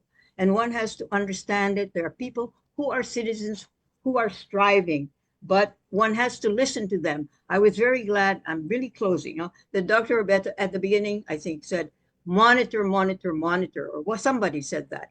And what we're saying, yes, listen, listen, listen. That's how we explain monitoring, no? When you monitor, you're really listening. You're seeing the changes, but do that with communities together, because as partners, it's much better than they're if they know it's in their interest, they're not going to lie, for your benefit. They're going to find out what is needed to solve the problems of the people they know. And that's what we mean by co-knowledge generation, that it's a collective effort. And finally, let me say, one of the reasons I'm very glad to be in a session like this is you see the whole national situation in housing and so, but as an academic and sociologist, anthropologist, you try to break it down into what does it mean for people, generally, the people. And then if you're working with NGOs and POs, you say, how do these data, how can we translate it so that it can be used by them and they understand it? How do we get communications people to reinterpret in Filipino or whatever language the most important parts of these findings that relate to them so they can develop what is their data set, so that when you monitor, they're your partners also in monitoring. Well, so that I think is my final statement. Let's ask ourselves, what is the city? The city is its people. And the people, if there's 60% who are not being attended to through decent services and housing, something is really wrong with the way we are planning. So thank you. Thank you for your comments, Dr. Rosales. She raised really an important point about the challenges of moving urban poor communities to far off locations. Without access to livelihoods and basic needs, people have little choice but to leave those areas and move back to the city. And I took note that you said a city is not all high-rise buildings, it's people. Thank you so much, Dr. Rosales, for that. We have a lot of questions in our Q&A box. Our speakers may answer them either live during the session or type out their responses directly in the Zoom Q&A. So now let's go to another discussant. Our second discussant is the OIC Chief Economic Development Specialist at the National Economic and Development Authority's Housing and Human Settlements Division. With 2 decades in government, he focuses on policy planning and evaluation in health and housing. He holds degrees in economics from the University of Santo Tomas and development evaluation and management from the University of Antwerp. Please welcome Dr. Kevin Godoy. Dr. Godoy, you may now take the floor. No, thank you. Thank you for the introduction, but I'm not a doctor. Not well, okay. Thanks. So this morning I have the unenviable task of following Dr. Cacelis, but let me give it a shot. Okay. When the two papers were given to me for to be reviewed, when I first read yung housing paper, because I got excited this housing paper because if you look at the reality is there's not a lot of papers on housing. If you look at the social sector, there's a lot on poverty, there's a lot on health, on education, but housing there's really not a lot. So I read it first, then I read the second one. But if I would suggest, I think everyone should just read yung first paper in Determinants kasi it plays well through the second paper on housing. But you can do it either way. It's like watching Star Wars, no? You can watch the original movie and the sequel regardless. So for the first paper on the determinants of the household composition, so in the interest of time, I will focus on the things that really stood out for me. So first, yung on a lighter note, no, only two-thirds have part between the ages of 25 to 34 have a partner married. I think that's considerably low. I thought maybe I don't know if I'm just old or I was assuming that that dating is easier now with social media and apps and everything. So sabi nga nila, no, wag mong hanapin yung pag-ibig kasi kinakaltas naman sa sweldo yan. But sorry for the joke. But it goes to my second point, no? Medyo very lamentable yung 4% only have government assistance as financing source, considering that PAG-IBIG has 16 million members in 2024. As of 2024, almost 3 million of them are OFWs. So the available takeouts and yung available packages so might not be as, or maybe kailangan man nila ng better communicating of what packages they offer, or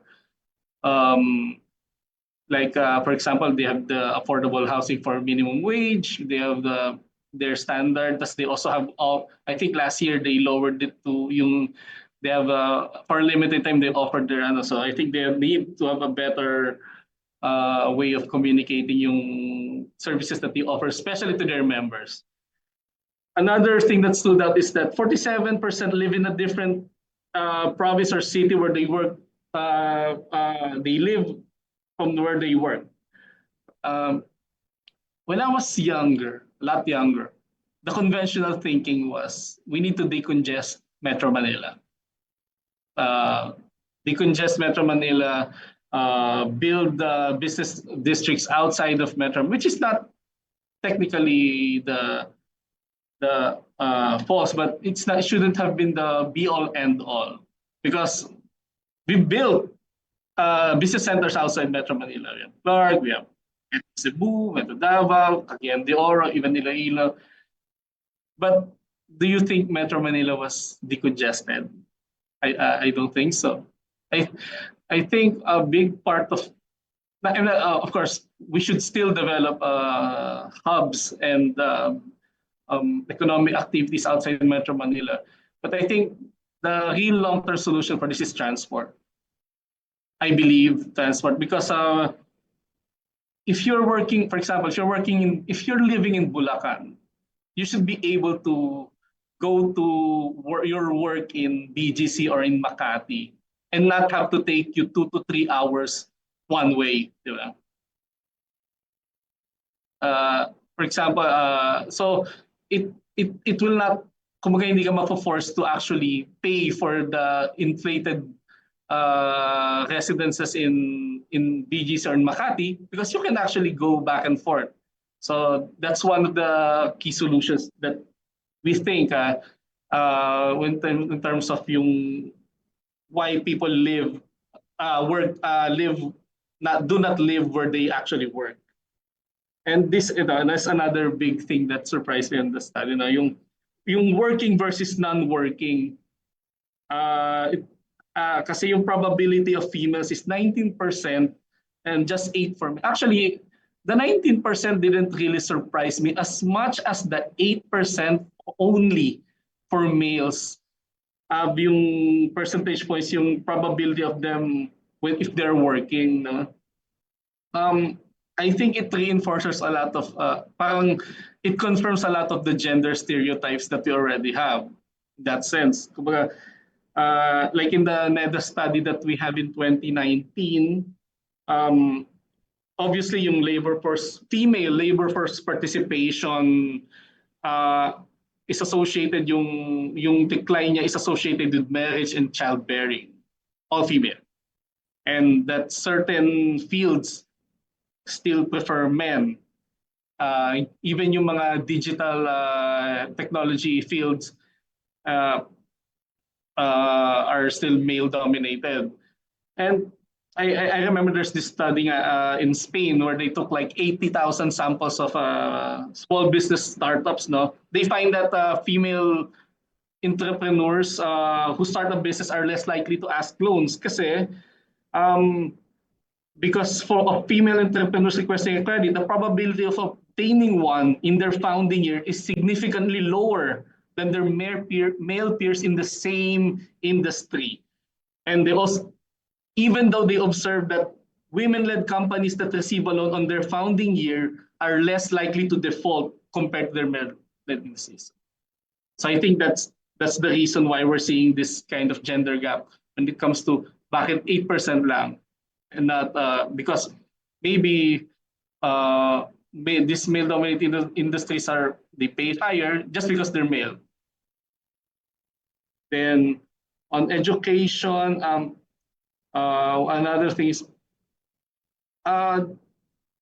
marriage and the presence of children do not lead to formation of new household, but shared housing, it results in shared housing or rent. This is, I think we also need to look at whether this is by choice. I'm assuming a lot of it is not. Pero it's also nice to know kung how much of those kasi maybe people are the younger generation are not iba na yung gusto nila. But I think there needs to be if they don't want to form a new household or it should be by choice, not because they're constrained economically. So I think that's one.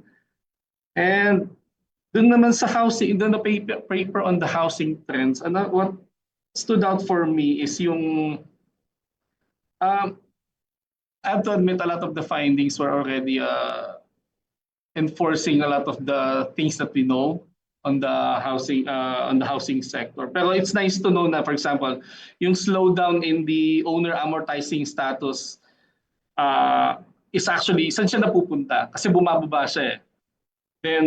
Then the data shows na napupunta siya sa rent-free arrangements with consent. So which implies nga na yung postponement in decisions to move out of current homes.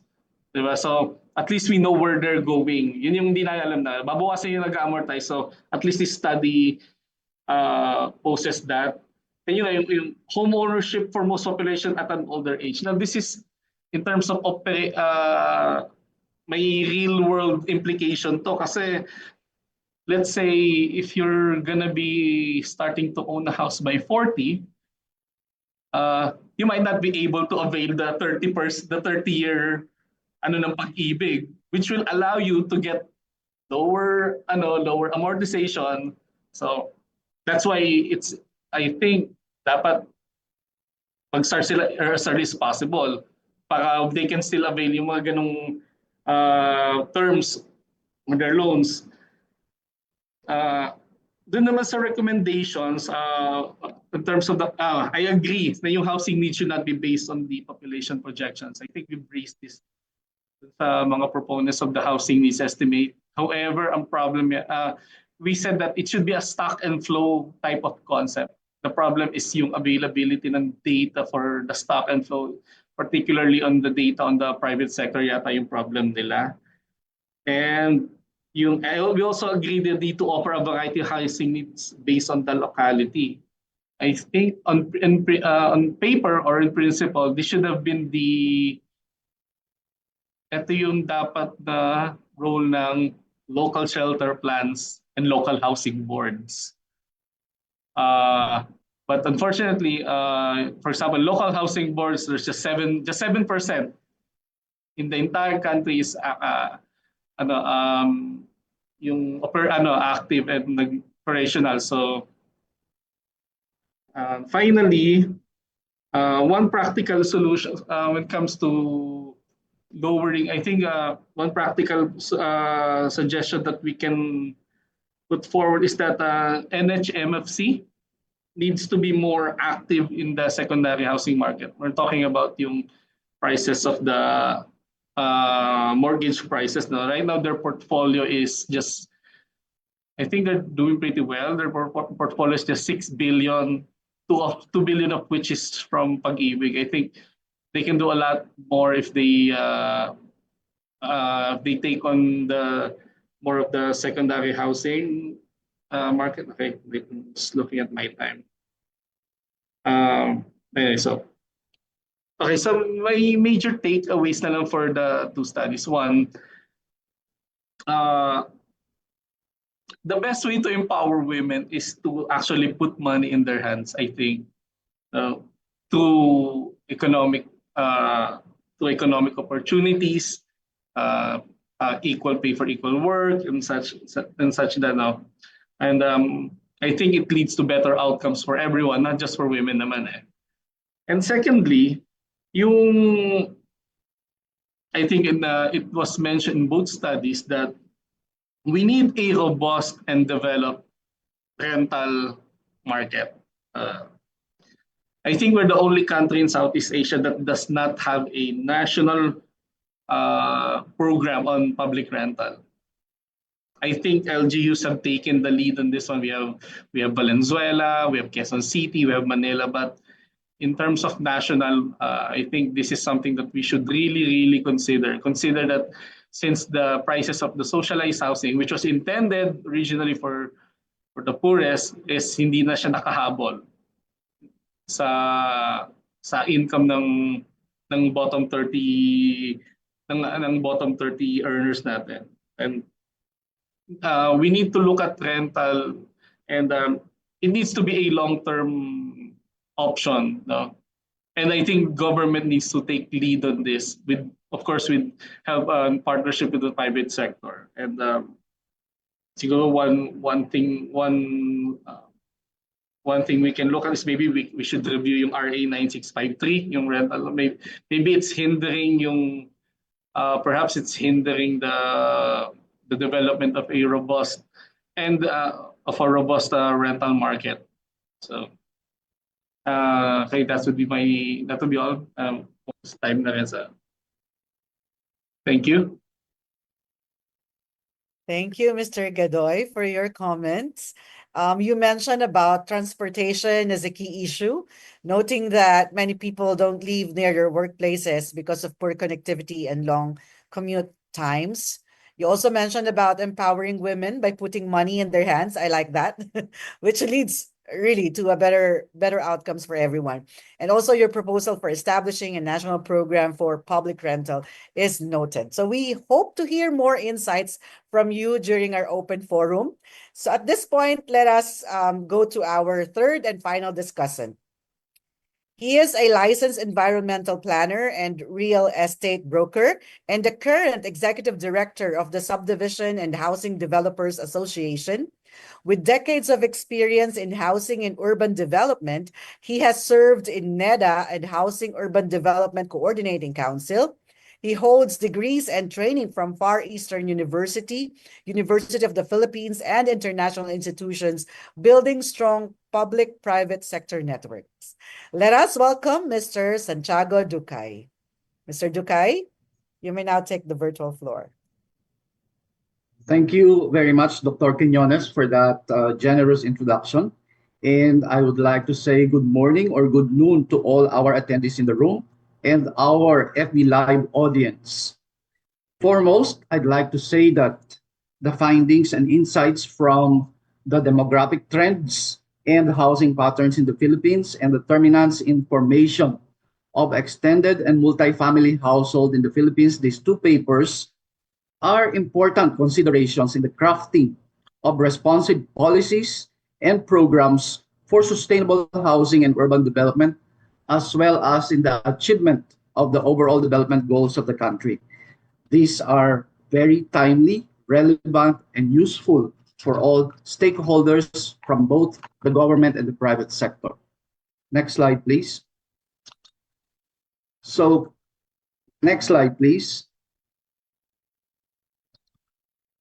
I'd like to put forward that first, on the disaggregation of generational categories, the housing preferences in terms of specific age groupings and socioeconomic classifications, such as the young professionals, the middle age, and the elderly, each of these categories will have different concepts on sustainable housing. And there is a need for planners and policymakers to examine how these generational indicators affect housing need and overall housing demand. Further, I'd like to note that market segments and segmentation is important for the private sector, for the developers to determine the design of programs and developments which they will pursue in their respective projects. Next, please. On the findings of the impact of delayed marriage due to different factors, such as individual preference, improvement in life expectancy, and economic volatility. This will also have an effect on housing need and demand and overall design of housing interventions. The sizes and standards of housing, for instance, are important considerations. Housing designs for more mature and elderly will be different vis-a-vis the young and those with more complex preferences and affordability. So correspondingly, home ownership vis-a-vis rental housing and other innovative modes of acquisition, use of ROC, sweat equity, community-based, cooperative housing will have to be established and considered. Financing for those who will engage in rental housing and incentives will also be a good measure to encourage further participation in other modes of housing intervention. Next slide, please. On aging population. Population characteristics in 2040 will be going from pyramid to tree-like structure with a narrow base. So as being experienced by other Asian countries, specifically Japan, also China and European countries, we will be experiencing an aging population soon. So we must prepare for forward-looking policies and programs towards the welfare of the elderly or the 60 population and above, or more senior segment of the population. So not just normal vertical condominiums and subdivisions, but perhaps the establishment of retirement villages, the development of developments with accessible and responsive medical care and facilities, and comprehensive approach in the design and location of housing developments. So standards that will take into consideration the aging population should all be considered and incorporated in the programs both of the government and the private sector. Next slide, please. I'd like to make mention of the artificial intelligence and its impact on us. If we speak about the future, we cannot discount artificial intelligence as an influence in family formation and dynamics. AI is now in front of us, so there will be or there are innovations in medical care which will increase life expectancy. There is also job insecurity, which can be brought about by displacement of some people. However, on the positive side, data gathering and analytics will be improved because of the AI. So this is an important factor to consider as well on demographics and changes in population characteristics. Next, next slide, please. Rural to urban migration patterns remains the same, but policies on urban development and integrated area approach on new town development must be defined and polished. The national land use, planning, and development strategy are vital and important. So rental housing and sustainable housing facilities to house urban migrant workers should be pursued. It is also important to identify which areas are exhibiting out-migration and in-migration, as this will be helpful in the consideration for policymakers and the national government to have a more balanced population distribution and development of the different regions. There should be a focus also on policies and programs relating not just on employees' protection, but also the demand for housing and other basic related services. Expansion and spread of urbanization outside Metro Manila should be considered as well in the right planning and directions of the government. Next, please. Next slide, please. On the decline of household formation among young adults, on the other side of the coin, the advent of technology and internet might also give rise to early cohabitation of young adults and possibly teenage pregnancy, which is the problem now of our country, especially in urban areas. Policy and programs and intervention in this regard are needed, and the demand for living spaces for single households, such as condominiums and rental housing, again, affordable condominiums and rental housing should be considered. Next, on the findings that a third of the population with household size of 6 and above members is prevalent despite of the decreases in total fertility rate. There is a need to examine the demographic and socio-economic characteristics of this segment of the population, and more importantly, perhaps there should be studies which will dissect the value that we attach to having children. For instance, are these reasons to break away from poverty? Are the parents having children to take care of them in their old age or to help them in the farm activities? And for investment and for the joy of just seeing the children to grow up.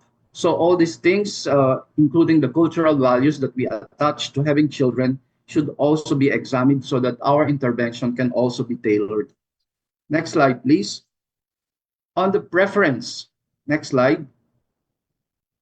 On the preference for small household, this is just reflective of housing. This is not just reflective of housing space and size, but the economic reasons in general and the interface of demographics and housing markets.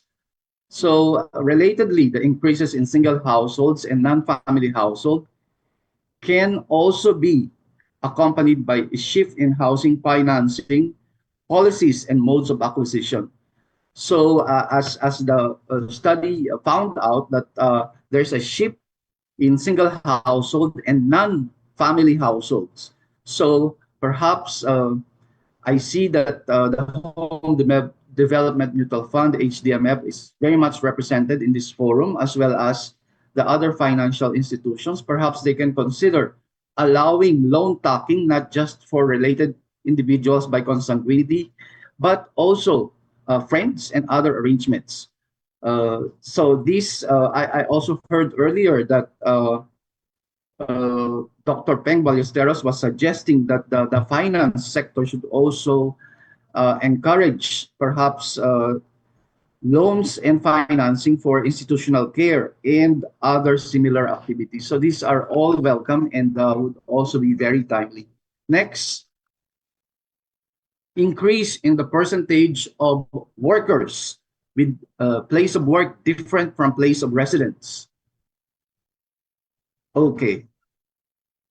The need to further examine and dissect important indicators as this has bearing on location of housing and developments and investments, and also findings that are important in equitable distribution of population and development, especially in the countryside.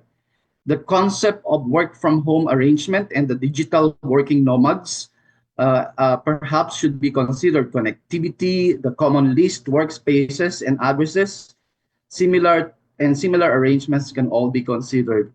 Next, please, on the distribution of household by household type, singular, nuclear, extended, multifamily, non-related families. These are all indicators of doubled up houses, which is a big chunk of the overall housing need. And this is very important because this is an area of policy and program intervention. The utilization of housing stock. Currently, the government is in possession of some 2 million housing units which have been classified as acquired assets of both the government and the private sector and other financial institutions. And also, to add to this, are the POGO facilities. These are all housing stock that can be utilized immediately to satisfy our housing needs, especially the priority groups. Then on the components of extended and multifamily households, or those households which live with their own family, root family, and other relatives, or non-root family, this has highlighted the effects of these changes in the society, resource sharing opportunity, perhaps helping each other to defray the cost of utilities in the house, or just babysit the young and the elderly. So this has also highlighted the support of members needing assistance, young female adults, elderly, and young families with children. Well, on the methodology, I do not doubt the integrity and efficiency and capability of our experts. We would just want to caution some limitations on regression analysis. In conclusion, lastly, I would like to present this diagram on sustainable housing and interventions. So this shows a menu of policy options to housing. At the center or at the top, you will see that we should focus on the people we are planning for. I am suggesting a disaggregation of the different target clientele. For instance, number one, those who have no access to financing for housing. And normally these are the people who are left out, as early emphasized by Dr. Racelis. Second, those who have access to financing but lacks affordability. And third, those needing subsidy. These are usually the stressed or distressed stages, the victims of calamities, people living in disaster areas, those people who suddenly lost their jobs, or those who are sick.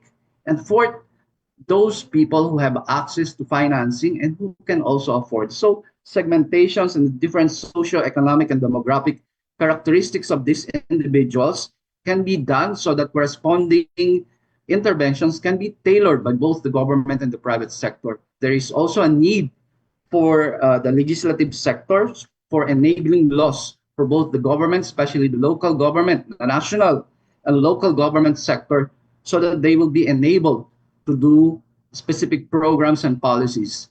Of course, programs, as earlier noted, should not just be on housing per se, but complete with basic services that are needed to have a decent community. So these are not just houses, but complete, including perhaps the need to have access to employment and decent daily wage. Of course, the role of financing the different financial institutions from the government and the banks is very important, as financing is important. And most importantly, the participation of everyone, the academe, the basic sector, the civil societies, and the private sector in doing all these things. As they say, it takes a village to raise a child, but it takes a nation to build a community, a sustainable, resilient, decent, accessible, and affordable housing and communities. So in the end, I would like to enjoin everyone that in our little way, let us do efforts to address our housing and urban development concerns. Thank you very much and good morning. Thank you, Mr. Dukay. It is interesting that you mentioned artificial intelligence from social behavior to economic patterns. We all know AI can help predict what types of housing people need, where demand is growing, and even how future communities should be planned. Your suggestion on loan tacking among friends is also noted, no? Yun yung tumatak sa akin. The use of POGO facilities as housing options, among other policy options that you have shown us, the one you presented in a framework format is really interesting. So don't go away. Before we start the open forum, I would like to ask Dr. Ballesteros and Ms. Ramos for their thoughts on the comments of our discussants. Yeah, yes, of course. Thank you to all our discussants for those insights. It's actually a bit overwhelming, but maybe I could just first start by saying that we have different housing arrangements, I guess, and not all of them would be. And I think we cannot be make judgment of what should be in terms of how we want our housing arrangement to be. So I guess from the policy side, what is really more important is we address the issue of habitability, of space sufficiency. So how essentially trying to address yung SDG 11, making uh, communities, making cities sustainable, habitable, and sustainable in a way. So I agree with the observation of Dr. Reselis on looking at this in a city context rather than just city community context rather than just individual needs. Uh, um, I think the individual needs is providing them options rather than deciding under a constrained environment. But essentially, um, if we look at the achievement of SDG 11, how it raised it this is the question that is mentioned by Dr. Rosselli's plays up because you have a lot of informal settlements. Um, I think we need to address that issue first. But I also think that, as you mentioned, Dr. Reselis, these are informal workers, no? And eventually they have kids. If you look at the life cycle process, they will have kids, would have higher education, would aspire for better housing, and so on and so forth.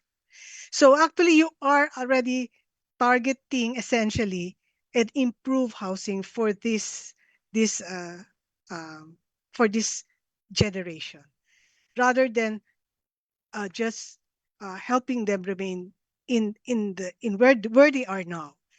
And if it's the issue of when they become elderly and become and home based as well as family based, develop um, if, care for elder will become difficult. That's where we have to provide or to at least provide some insights on how we're going to address this issue because they cannot, I think, live in an informal settlement in the usual places where they have there's no access to water and facilities and all that. Uh, there are informal settlements that you could still provide intervention in terms of renewal, upgrading. But there are actually others that you would really need some relocation. Um, and I think what we see in the patterns is that uh, household makes certain decisions, no, and and probably living. One is living probably not out just at the periphery of the cities, and hoping that improvements in public transport which I think has somehow been addressed by this by this uh, I think the openness to motorbikes even in major streets. Uh, that's the reason I guess why we have all these people working in different areas other than their residence. Um, yeah. Uh, I think the other point that I think I need to mention is yung uh, yeah, hopefully the improvement in transportation, public transportation, so that we would have less of these motorbikes and more public transport, mass public transport. That would be better to go from uh, to be able to have more efficiency in commute. And as mentioned by Mr. Ano, Godoy, yeah, yung local housing boards, no, it has plays a very important actually role because they are the ones handling communities, cities, um, and usually it's difficult. I don't think they would even look at housing outside of or communities or developments outside of their jurisdiction or areas. So the localization of the housing program is very important, and it should actually be upgraded for it to work within the city. And this would actually address also your issue on building communities, building cities rather than uh, housing units. Mm, yeah, in the case of the private sector, um, I know you're basically you're focused more on the open market segment, and you're looking at your market, yung mga young professionals, the middle age. Uh, so these are those who are uh, really uh, professionals and have the capacity, probably the capacity to uh, to access housing in the open market. But as mentioned, this is actually just probably 20%. If 60% have difficulty or have are experiencing housing stress, then you are left with. I think we have to address that issue first before we go to because I guess the decision in the case of the open market would be easy for households that have the capacity to to access that market and and from the policy side, I guess what I'm saying is just to ensure that that speculative increases in housing, in land prices, and all that should be contained and regulated so that hint, the housing prices will not create inequalities and further wealth disparities in the country. So that's I think the main intervention for the open market. So I guess for now that's my insights or I think response to the comments provided. Thank you, Dr. Peng. Ms. Mm. Tato, your Yes, words. thanks. First of all, thank you to the discussants. Um, okay, so I'll just go provide some responses or additional comments on what our discussants have said. So for Dr. Rosales, on looking more closely on the difficulties faced by the lower income households. Um, in a previous study that we conducted, we looked at housing affordability and we saw that the poor are under housing stress and may, many cannot even afford socialized housing. Um, their income is not enough even to cover for their other basic expenses like food.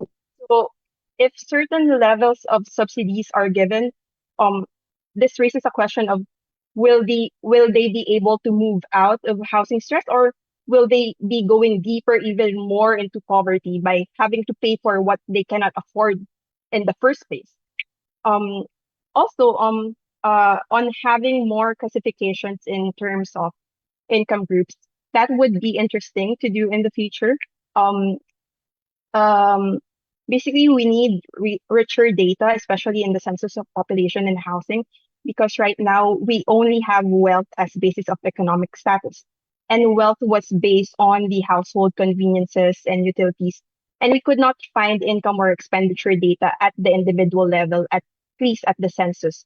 But this would be, of course, important to get a more comprehensive picture. On the comments of Mr. Dukay, uh, yes, it would be good to explore and examine what his suggestions for particular population, like the elderly, such as having retirement villages, and it's important to see whether this would be applicable in the Philippines. Um, Basically, the idea is to provide more options. So this aggregation, as mentioned earlier by Mr. Dupay. Because although there may be those among the elderly and their relatives who would want to stay together in some form of extended and multifamily household type, there might also be the ones who are living alone. So what will happen to them? Um, on the comments of Mr. Godoy, on well, he mentioned that joining extended and multifamily households should be by choice. And I would like to agree to that. Um, uh, it's again, it's important to provide more options to individuals or to the families or households in the Philippines. It would be difficult if we let housing prices, for example, to constrain decision making.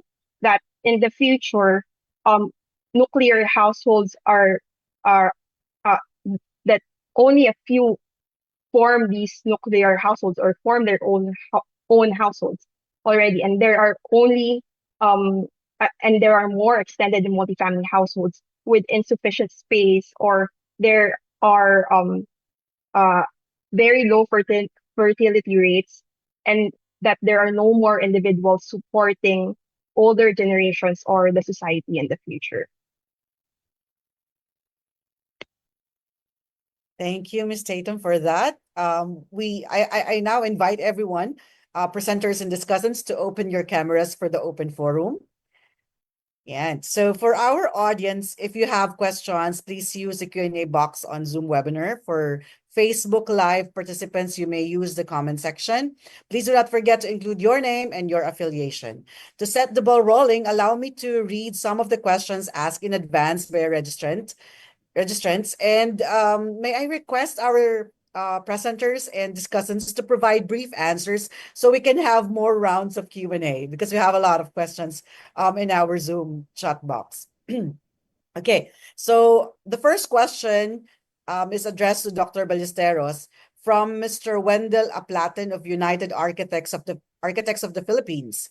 With an aging population, what specific housing needs must be addressed to ensure dignified and comfortable living?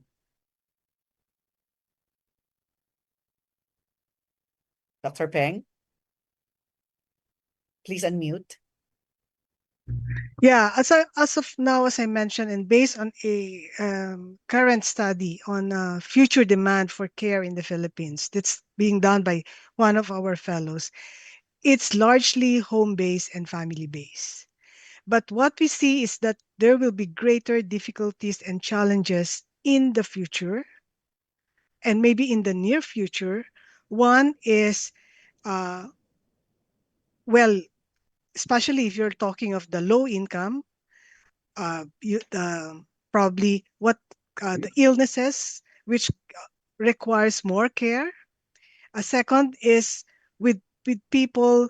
Uh, as I said, we are in a sweet spot, so people are working and spending more time in work.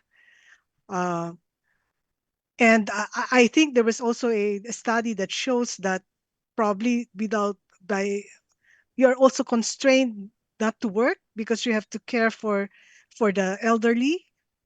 So I think what we're saying is that we should be able to provide an option, because right now I think the institutional care economy is very uh, not it's still not I think it's not developed yet.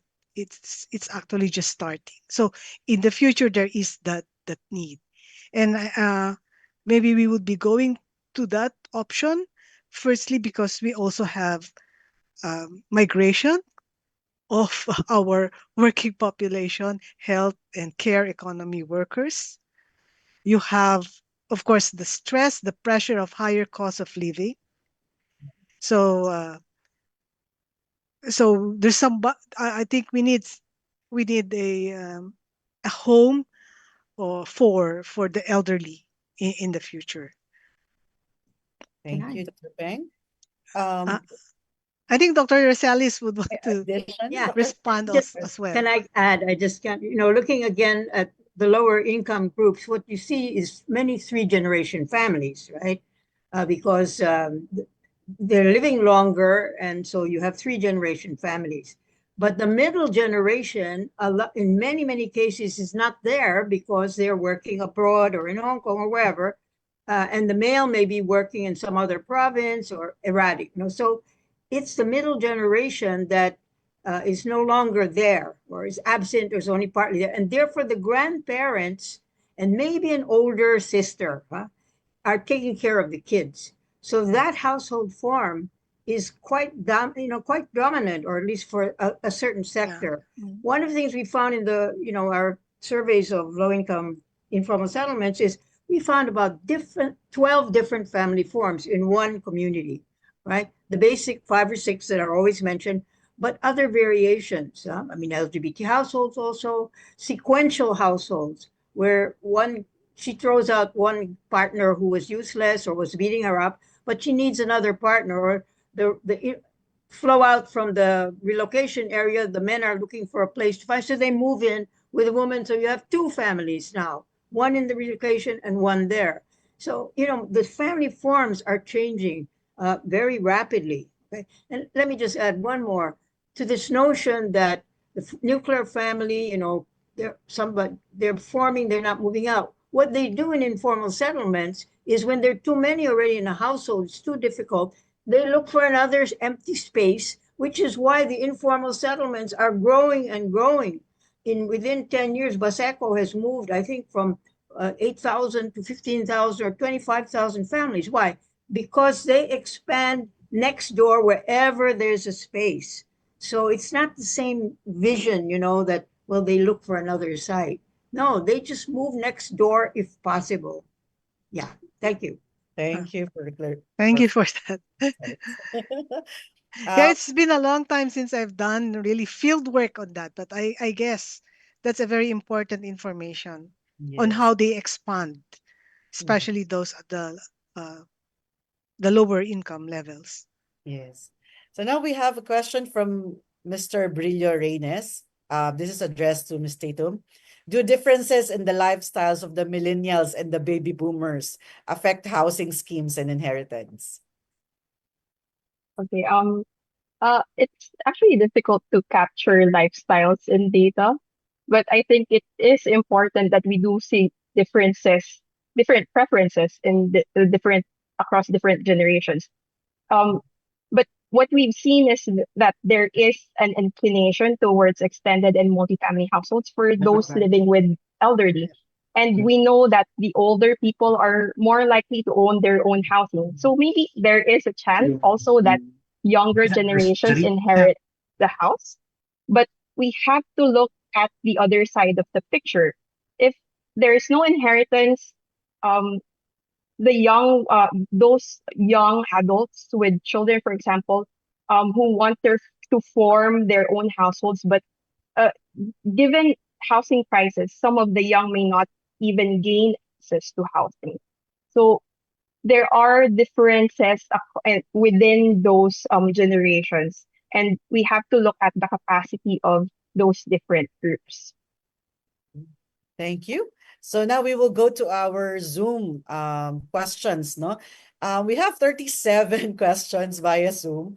While some of the discussants and presenters are answering, probably you may want to take a look at some of the questions and try to type in your answers there. But due to time limitations, we have selected some questions that we can direct to our specific presenters and discussants. Please, I enjoin everyone to add comments as you deem fit. This is addressed to Dr. Racelis from Marvin Tejada of Eastern Regional Organization for Planning and Human Settlements. The question for Dr. Racelis reads, did we take into account land scarcity for housing needs becoming prevalent due to rising urbanization in urban segments of localities? Vertical housing options may prove to be a seismical and geographically detrimental when poor urban planning still prevails in our country and cannot secure safety and security for the greater population. Okay, I mean, scarcity of land. One of the things that was done, and Dr. Ballesteros, remember, during the housing summit, is Kong Benitez, who was in charge, got a survey of empty spaces from space in Manila, and he found there are a lot of empty land. There is a land of empty land, but what are they? That's the question. Many of them are private, and there are rules there. But the urban poor groups that I know they have done land research. They know how to do that. When they have to be, some of them have to be relocated. They know they're trying to fit in the same community, but they know they won't fit. So they look for an adjacent, or if they know they're flooded all the time and they're willing to move, but nearby. So they look for land. And then when they find an open space, they check who owns it. And if it's a government land, then they start trying to negotiate. I mean, if you know the Mangahan floodway situation, that's what happened. They just moved across the street to an MMDA lot. It took them 10 years to get it done, but they're there now, and NHA, I think, is very proud of that, partnership that they got with that community. So scarcity of land is very questionable. It's really who owns and who controls it. And that's why Dr. Ballesteros' initial comment about we need some kind of urban land reform. And the taxation that has already been mentioned by Sheda, right? So variations, as I say, no one size fits all. There have to be variations for the different population, which is what Sheda has really, Mr. Dukai has just said. Thank you. Thank you, Dr. Racelis. This is for Mr. Godoy. Do you think the government subsidy for informal settlers housing is sustainable long-term, and are there systems to help them increase revenues to amortize housing costs? Yes, thank you for the question. Okay, I think they're asking whether it's sustainable fiscally. If we're going to address housing, it's going to be expensive. There are no two ways about it. But I think the high question is it a worthy investment? If we're going to put this much of our fiscal space for housing, and if you look at the literature, just being in a secure house, its positive impacts on health outcomes, in education outcomes, in future productivity. I think we can safely say that those are worthy investments. Now, on the part of what's the government doing to increase their productivity or to help them amortize, with all the problems and snags that 4PH is currently experiencing. That's why the idea was to have these townships in cities, is because we don't want the previous program projects where we just take the informal settlers, put them in a relocation site that's far from their livelihoods, and then we're acting surprised that they sold it or they came back their original. So I think that's the idea of because in the end, like I said, it's gonna be a very expensive undertaking. That's why the caution is for us to ensure that the ISFs are the ones who are targeted. Because if we're gonna spend that much money, and then after spending that money, we still have this problem, then I think we wasted that money. So I think the question is whether it's a worthy investment for government. If we are going to target the ISFs, I think it is. Okay. Thank you. Thank you, Mr. Godoy. Next, we turn to Mr. Dukay. The question is, what are the potential economic and social implications of the current oversupply of condominiums in Metro Manila? And how can real estate developers and policymakers respond to stabilize the market?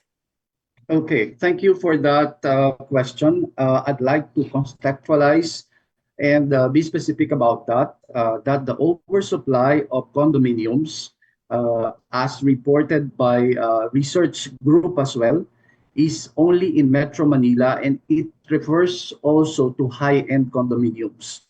So this also refers, it has identified that the oversupply is because of the delays in transfers or sales of these condominiums. So the developers of these high-end condominiums have reprogrammed their approaches, and specifically, they resulted to service apartments, and Airbnb and rental housing as well for these high-end condominiums. But it doesn't follow that this has effect on the general housing need and housing demand. Housing need is great as well and is increasing. So this is not reflective of the total housing need. So this is just for Metro Manila, and the developers have reconfigured their approaches to these high-end condominiums. Thank you, sir. This is addressed to Dr. Ballesteros from Ms. Isabella Luis Ambustan from Social Housing Finance Corporation. Based on Dr. Ballesteros' presentation, can we infer that there is a growing shift in the preferred tenure structure from ownership to rental housing? How do we reconcile this with the collective Filipino vision of having a house of one's own via the Ambition 2040?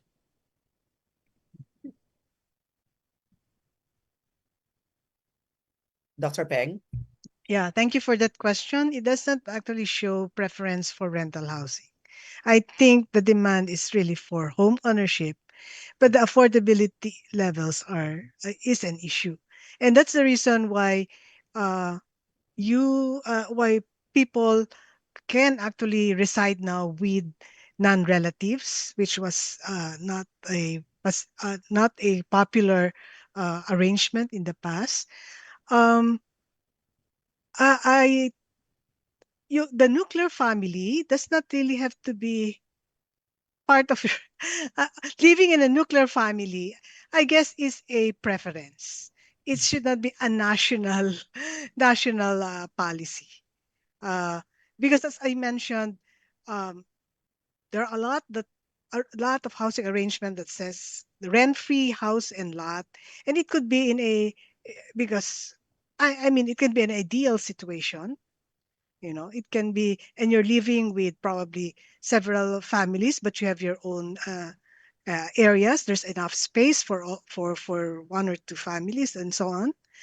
So it's really more of a household decision uh, rather than a policy that you should all be nuclear families, because essentially, like as I mentioned, some would prefer living alone. So that's that non-family types is actually becoming popular.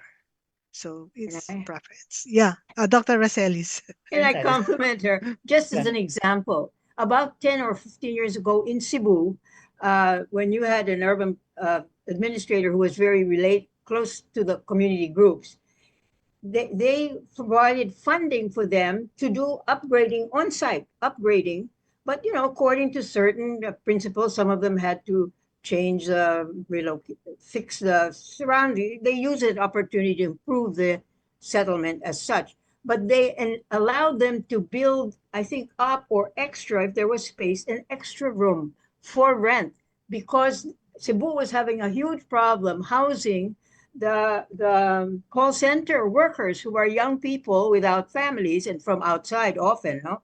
And so they saw it. Well, that was one way to solve the call center problem because it was a cheap room but decent because the city gave them the opportunity to upgrade and improve their housing and make it stronger. So I mean that's a good example. And the other one is when it comes to rental, what we've seen is um, people say, well, they will rent, but dapat they want to rent to own. And some I think shared our groups have done that, which means it works. Because yung concept of mana, they're having a house and lot is because may mana ka sa inyong anak. So if you can transform that into let's say 3-4 story, which they will go with, but there's a way that you can mana it, not just rental. Nawala na yon. So the mana concept is crucial, especially for poor families who are struggling to make a life for their children, that they have something to contribute to them. Thank you. Okay, thank you for that, Paracelis. This is from Miss Arlene Solomon for Ms. Tatum. To what extent do current housing laws in the Philippines address the evolving challenges of urbanization, affordability, and climate resilience? And what legal reforms are necessary to create more inclusive and sustainable housing policies? I think I can comment especially on affordability, because as mentioned earlier, we had a previous study on housing affordability, and um, I think what is still being used is the 30% income method, wherein below 30% uh, of the income that is still considered affordable for housing. Um, Now, we have we have to remind ourselves that there are different household types, different household structures. 30% for higher income households um, may not be as affordable to the lower income households. So policies should the development of policies should take into consideration other considerations like because we think that it's better to use a residual income method wherein we take into consideration other basic expenditures, for example, food and other basic necessities in determining affordability among housing affordability among households. Okay. Thank you, Ms. Tatum. This is for Dr. Roselis because you mentioned a while back about the 4PH program. It is tagged as modern condominium style housing project, but you have commented on how individual families are having their livelihood in their houses. So can this project help Filipinos to be called as household owners? What do you think, ma'am? Well, I think that's the intention, that they can own the condo. That's the concept. But so that's the problem is not there. I mean, because if it were affordable, there would be, I think, a certain proportion, especially the younger ones who want to move up, who might really want to do that. And the ones who are already in the formal sector might do that, right? So it's not that it's sort of a useless thing, but for the urban poor who are the majority unable to afford, it is not the solution. Also, not only because of affordability, but the styles in which they earn. There has to be a recognition that they are in an informal economy, by and large, which is not recognized, often considered illegal because it's not registered. And unless that concept, and I hope our economists our social economists here in PIDS have always been very aware of the social.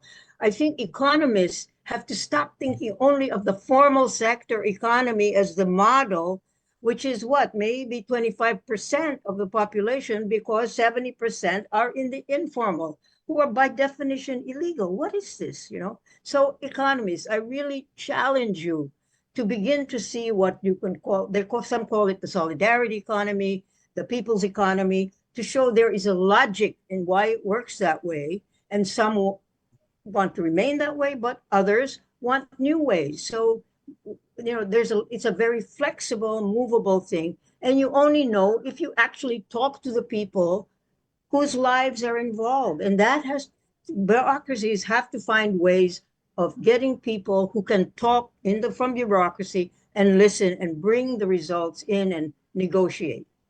Thank you. Thank you, Dr. Rosales. Last one, I have one last question addressed to Dr. Peng from Linito Pascual of NEDA Regional Office 8. One of the competition in looking for housing in the domestic market is from those families with earners from abroad. Is there a study quantifying these effects? And what would be the ways to allow local earners to compete with those families with earners from abroad?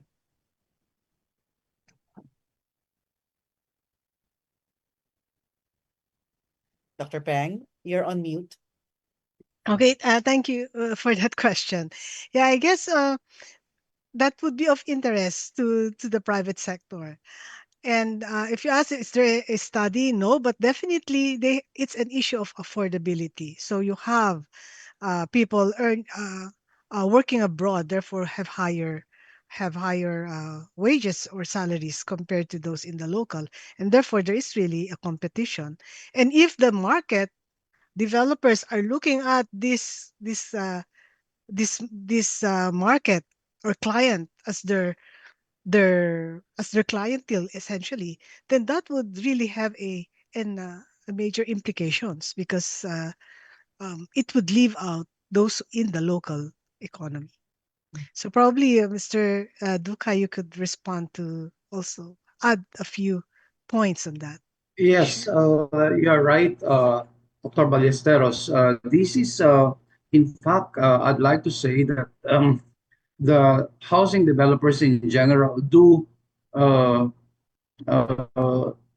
would like to reach out to our overseas Filipino workers. The phenomenon of overseas Filipino workers, most of these OFWs, their motivation of really going out is to own a house. So these are prospective buyers. There are some 200 billion remittances annually, and these are all potential buyers of the market. But at the same time, of course, going back even to the 4PH, we should not also neglect the housing requirements for those who are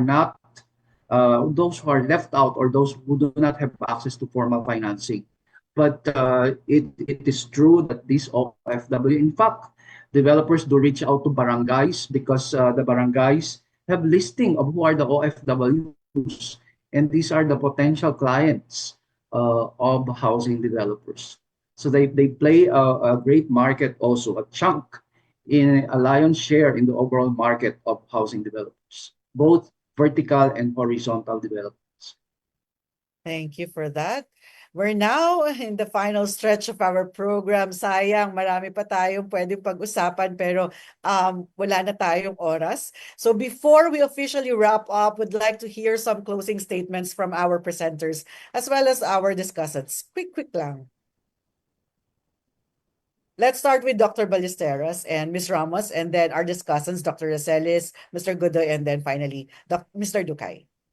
Yeah, actually, I agree with the Mr. Godoy's observation that the study on the housing sector is really very minimal and limited. Parang yung interest is not really in there.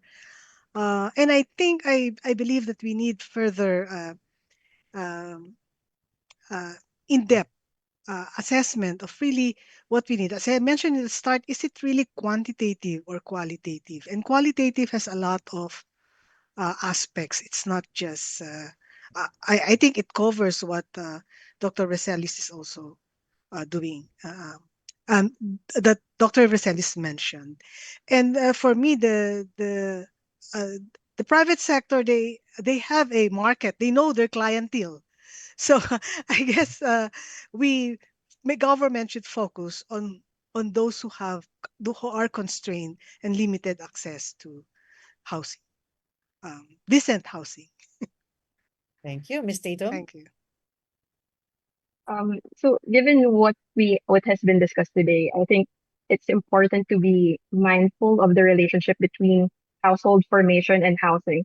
The presence of extended and multifamily households may make it appear as though there is less housing need, but there are likely compromises in terms of space efficiency and also on the capacity of individuals to form their own households. It is important that the addressing of housing problems in the Philippines is still given a priority and not be put in the back burner. Thank you to everyone. Thank you, Ms. Tatum. Dr. Reselis? Okay, just a couple of things. On just the 4P, the issue for the community people, we've already said many of them, is do not put them in where we are. Don't use our place as the place for the 4Ps, because then we get ejected and all our systems of survival and relationships with one another and the outside world are totally disrupted, right? So you can have it, but serve others who are in the low income formal sector, but do not use that to As a invade model. our community. That's one. The second, I think, let's really get to LGUs. I mean, where they have gotten sincerely involved, and we've seen cases of that. It's very, in Quezon City, Vigo and others in Cebu and so on, it can make a huge difference. And the advantage is that it's really political because they're the voters. They can make demands. Nobody can demand really from NHA bureaucracies because you're not elected by them, but they have electoral rights. And so really local governments which are responsive can do very well, but it's usually the wealthy ones that have been able to do it. So maybe, as somebody said earlier, I think kind of the middle level cities also, but even the larger one. And I think finally, let's look at this new generation of people coming out of the low income, not just only informal settlers, but both, where education is usually the number one way they see out of getting out of poverty. But let's just give you one example in a community that I know well, where they had the government brought together private sector for a job creation fair. So a lot of the people, young people who had gotten educated in the local community, local universities, we're all there. And the one who was in charge said, sige, welcome. Yung mga taga-Ateneo, Lasal, UP, dito kayo. Yung mga iba, umuwi na kayo. And this is a guy who was, who struggled in the local university.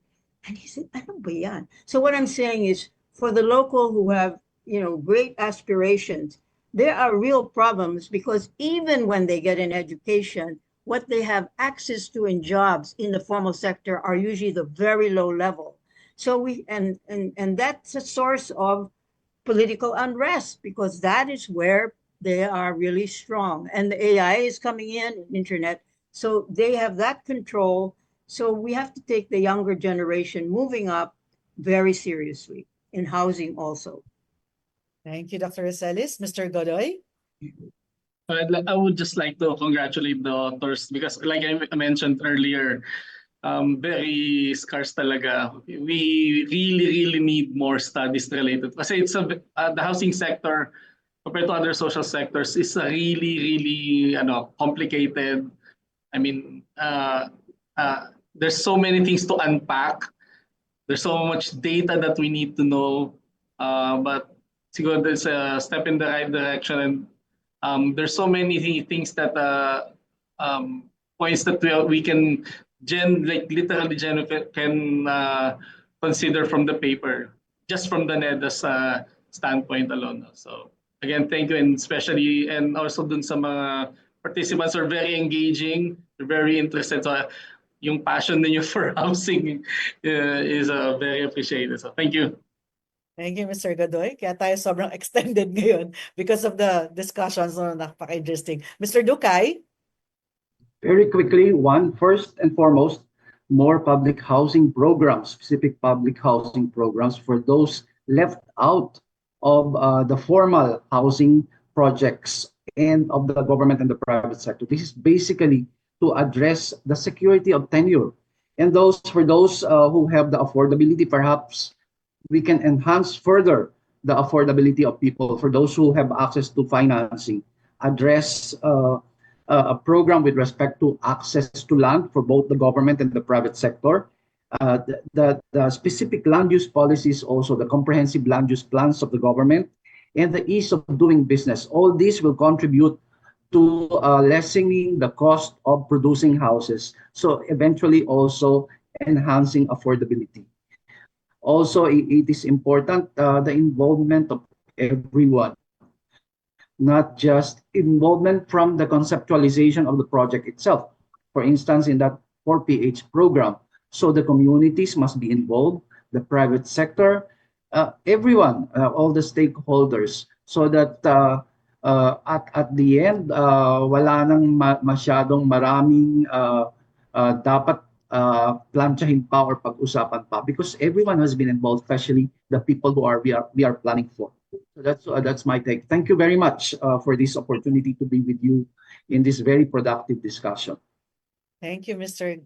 Ducay, for emphasizing the whole of society approach on this very important issue. And thank you so much to our panel for the valuable insights. No? And you are very passionate about this important issue that we have discussed today. And thank you to our active audiences for your participation. Let's give everyone a big round of applause. So before we officially close the program, let me announce the raffle winners. For those joining our event for the first time, the PIDS team selects 2 winners from the Zoom audience and 1 winner from Facebook. The team has prepared some tokens for you. So announce natin. From Zoom, we have Doreen May Vallar from the Department of Human Settlements and Urban Development, Regional Office 12. Miss Doreen May Vallar. Okay, second would be Louie Lumawig from the local government of Pandan Antique. Thank you so much. Sa ating Facebook naman, we have Christian Lauron. Yan. Congratulations to all the winners. The PIDS tech team will coordinate with you on how you can claim your prizes. Okay, so once again, we appreciate your attendance today. The speakers' presentations will be available at the PIDS website. Here you can see on your screen. Meanwhile, you can download a copy of the studies from the link provided in the Zoom chat box and Facebook comments section. Lastly, we want to hear your thoughts about today's program. Help us improve our events by answering our feedback form through the link provided in the Zoom chat box and Facebook comments section. To our Zoom participants, please note that the e-certificate of participation will be sent to your email automatically after submitting the completed feedback form. Your feedback and recommendations will surely make our upcoming events better. For our replay on demand FB Live viewers, complete the pop quiz mentioned earlier to receive your e-certificate. Remember, your participation in the quiz is not only a great way to reinforce what we have learned today, but also the key to receiving your certificate of participation. You have until 10 p.m. to submit your answers, so make sure you don't miss out, okay? So keep in touch with us as well. Follow PIDS on Facebook, Twitter, or X, and YouTube channel. Subscribe to us for more updates. Also, feel free to visit our websites for more information.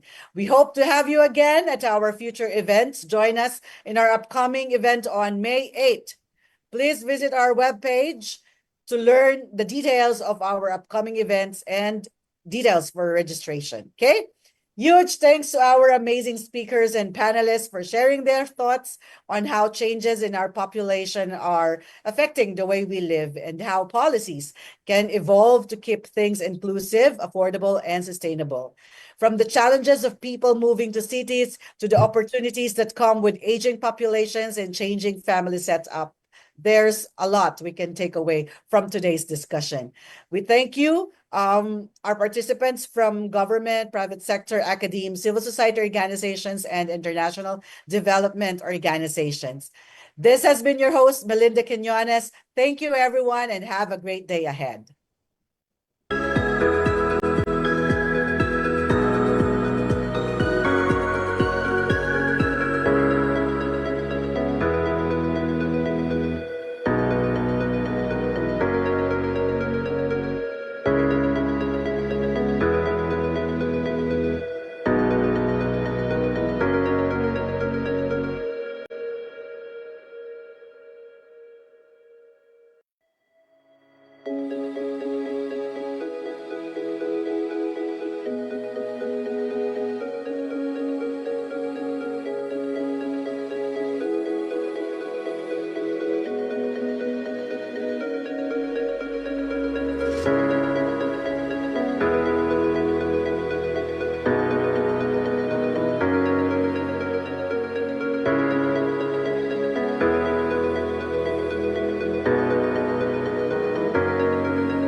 Recording stopped.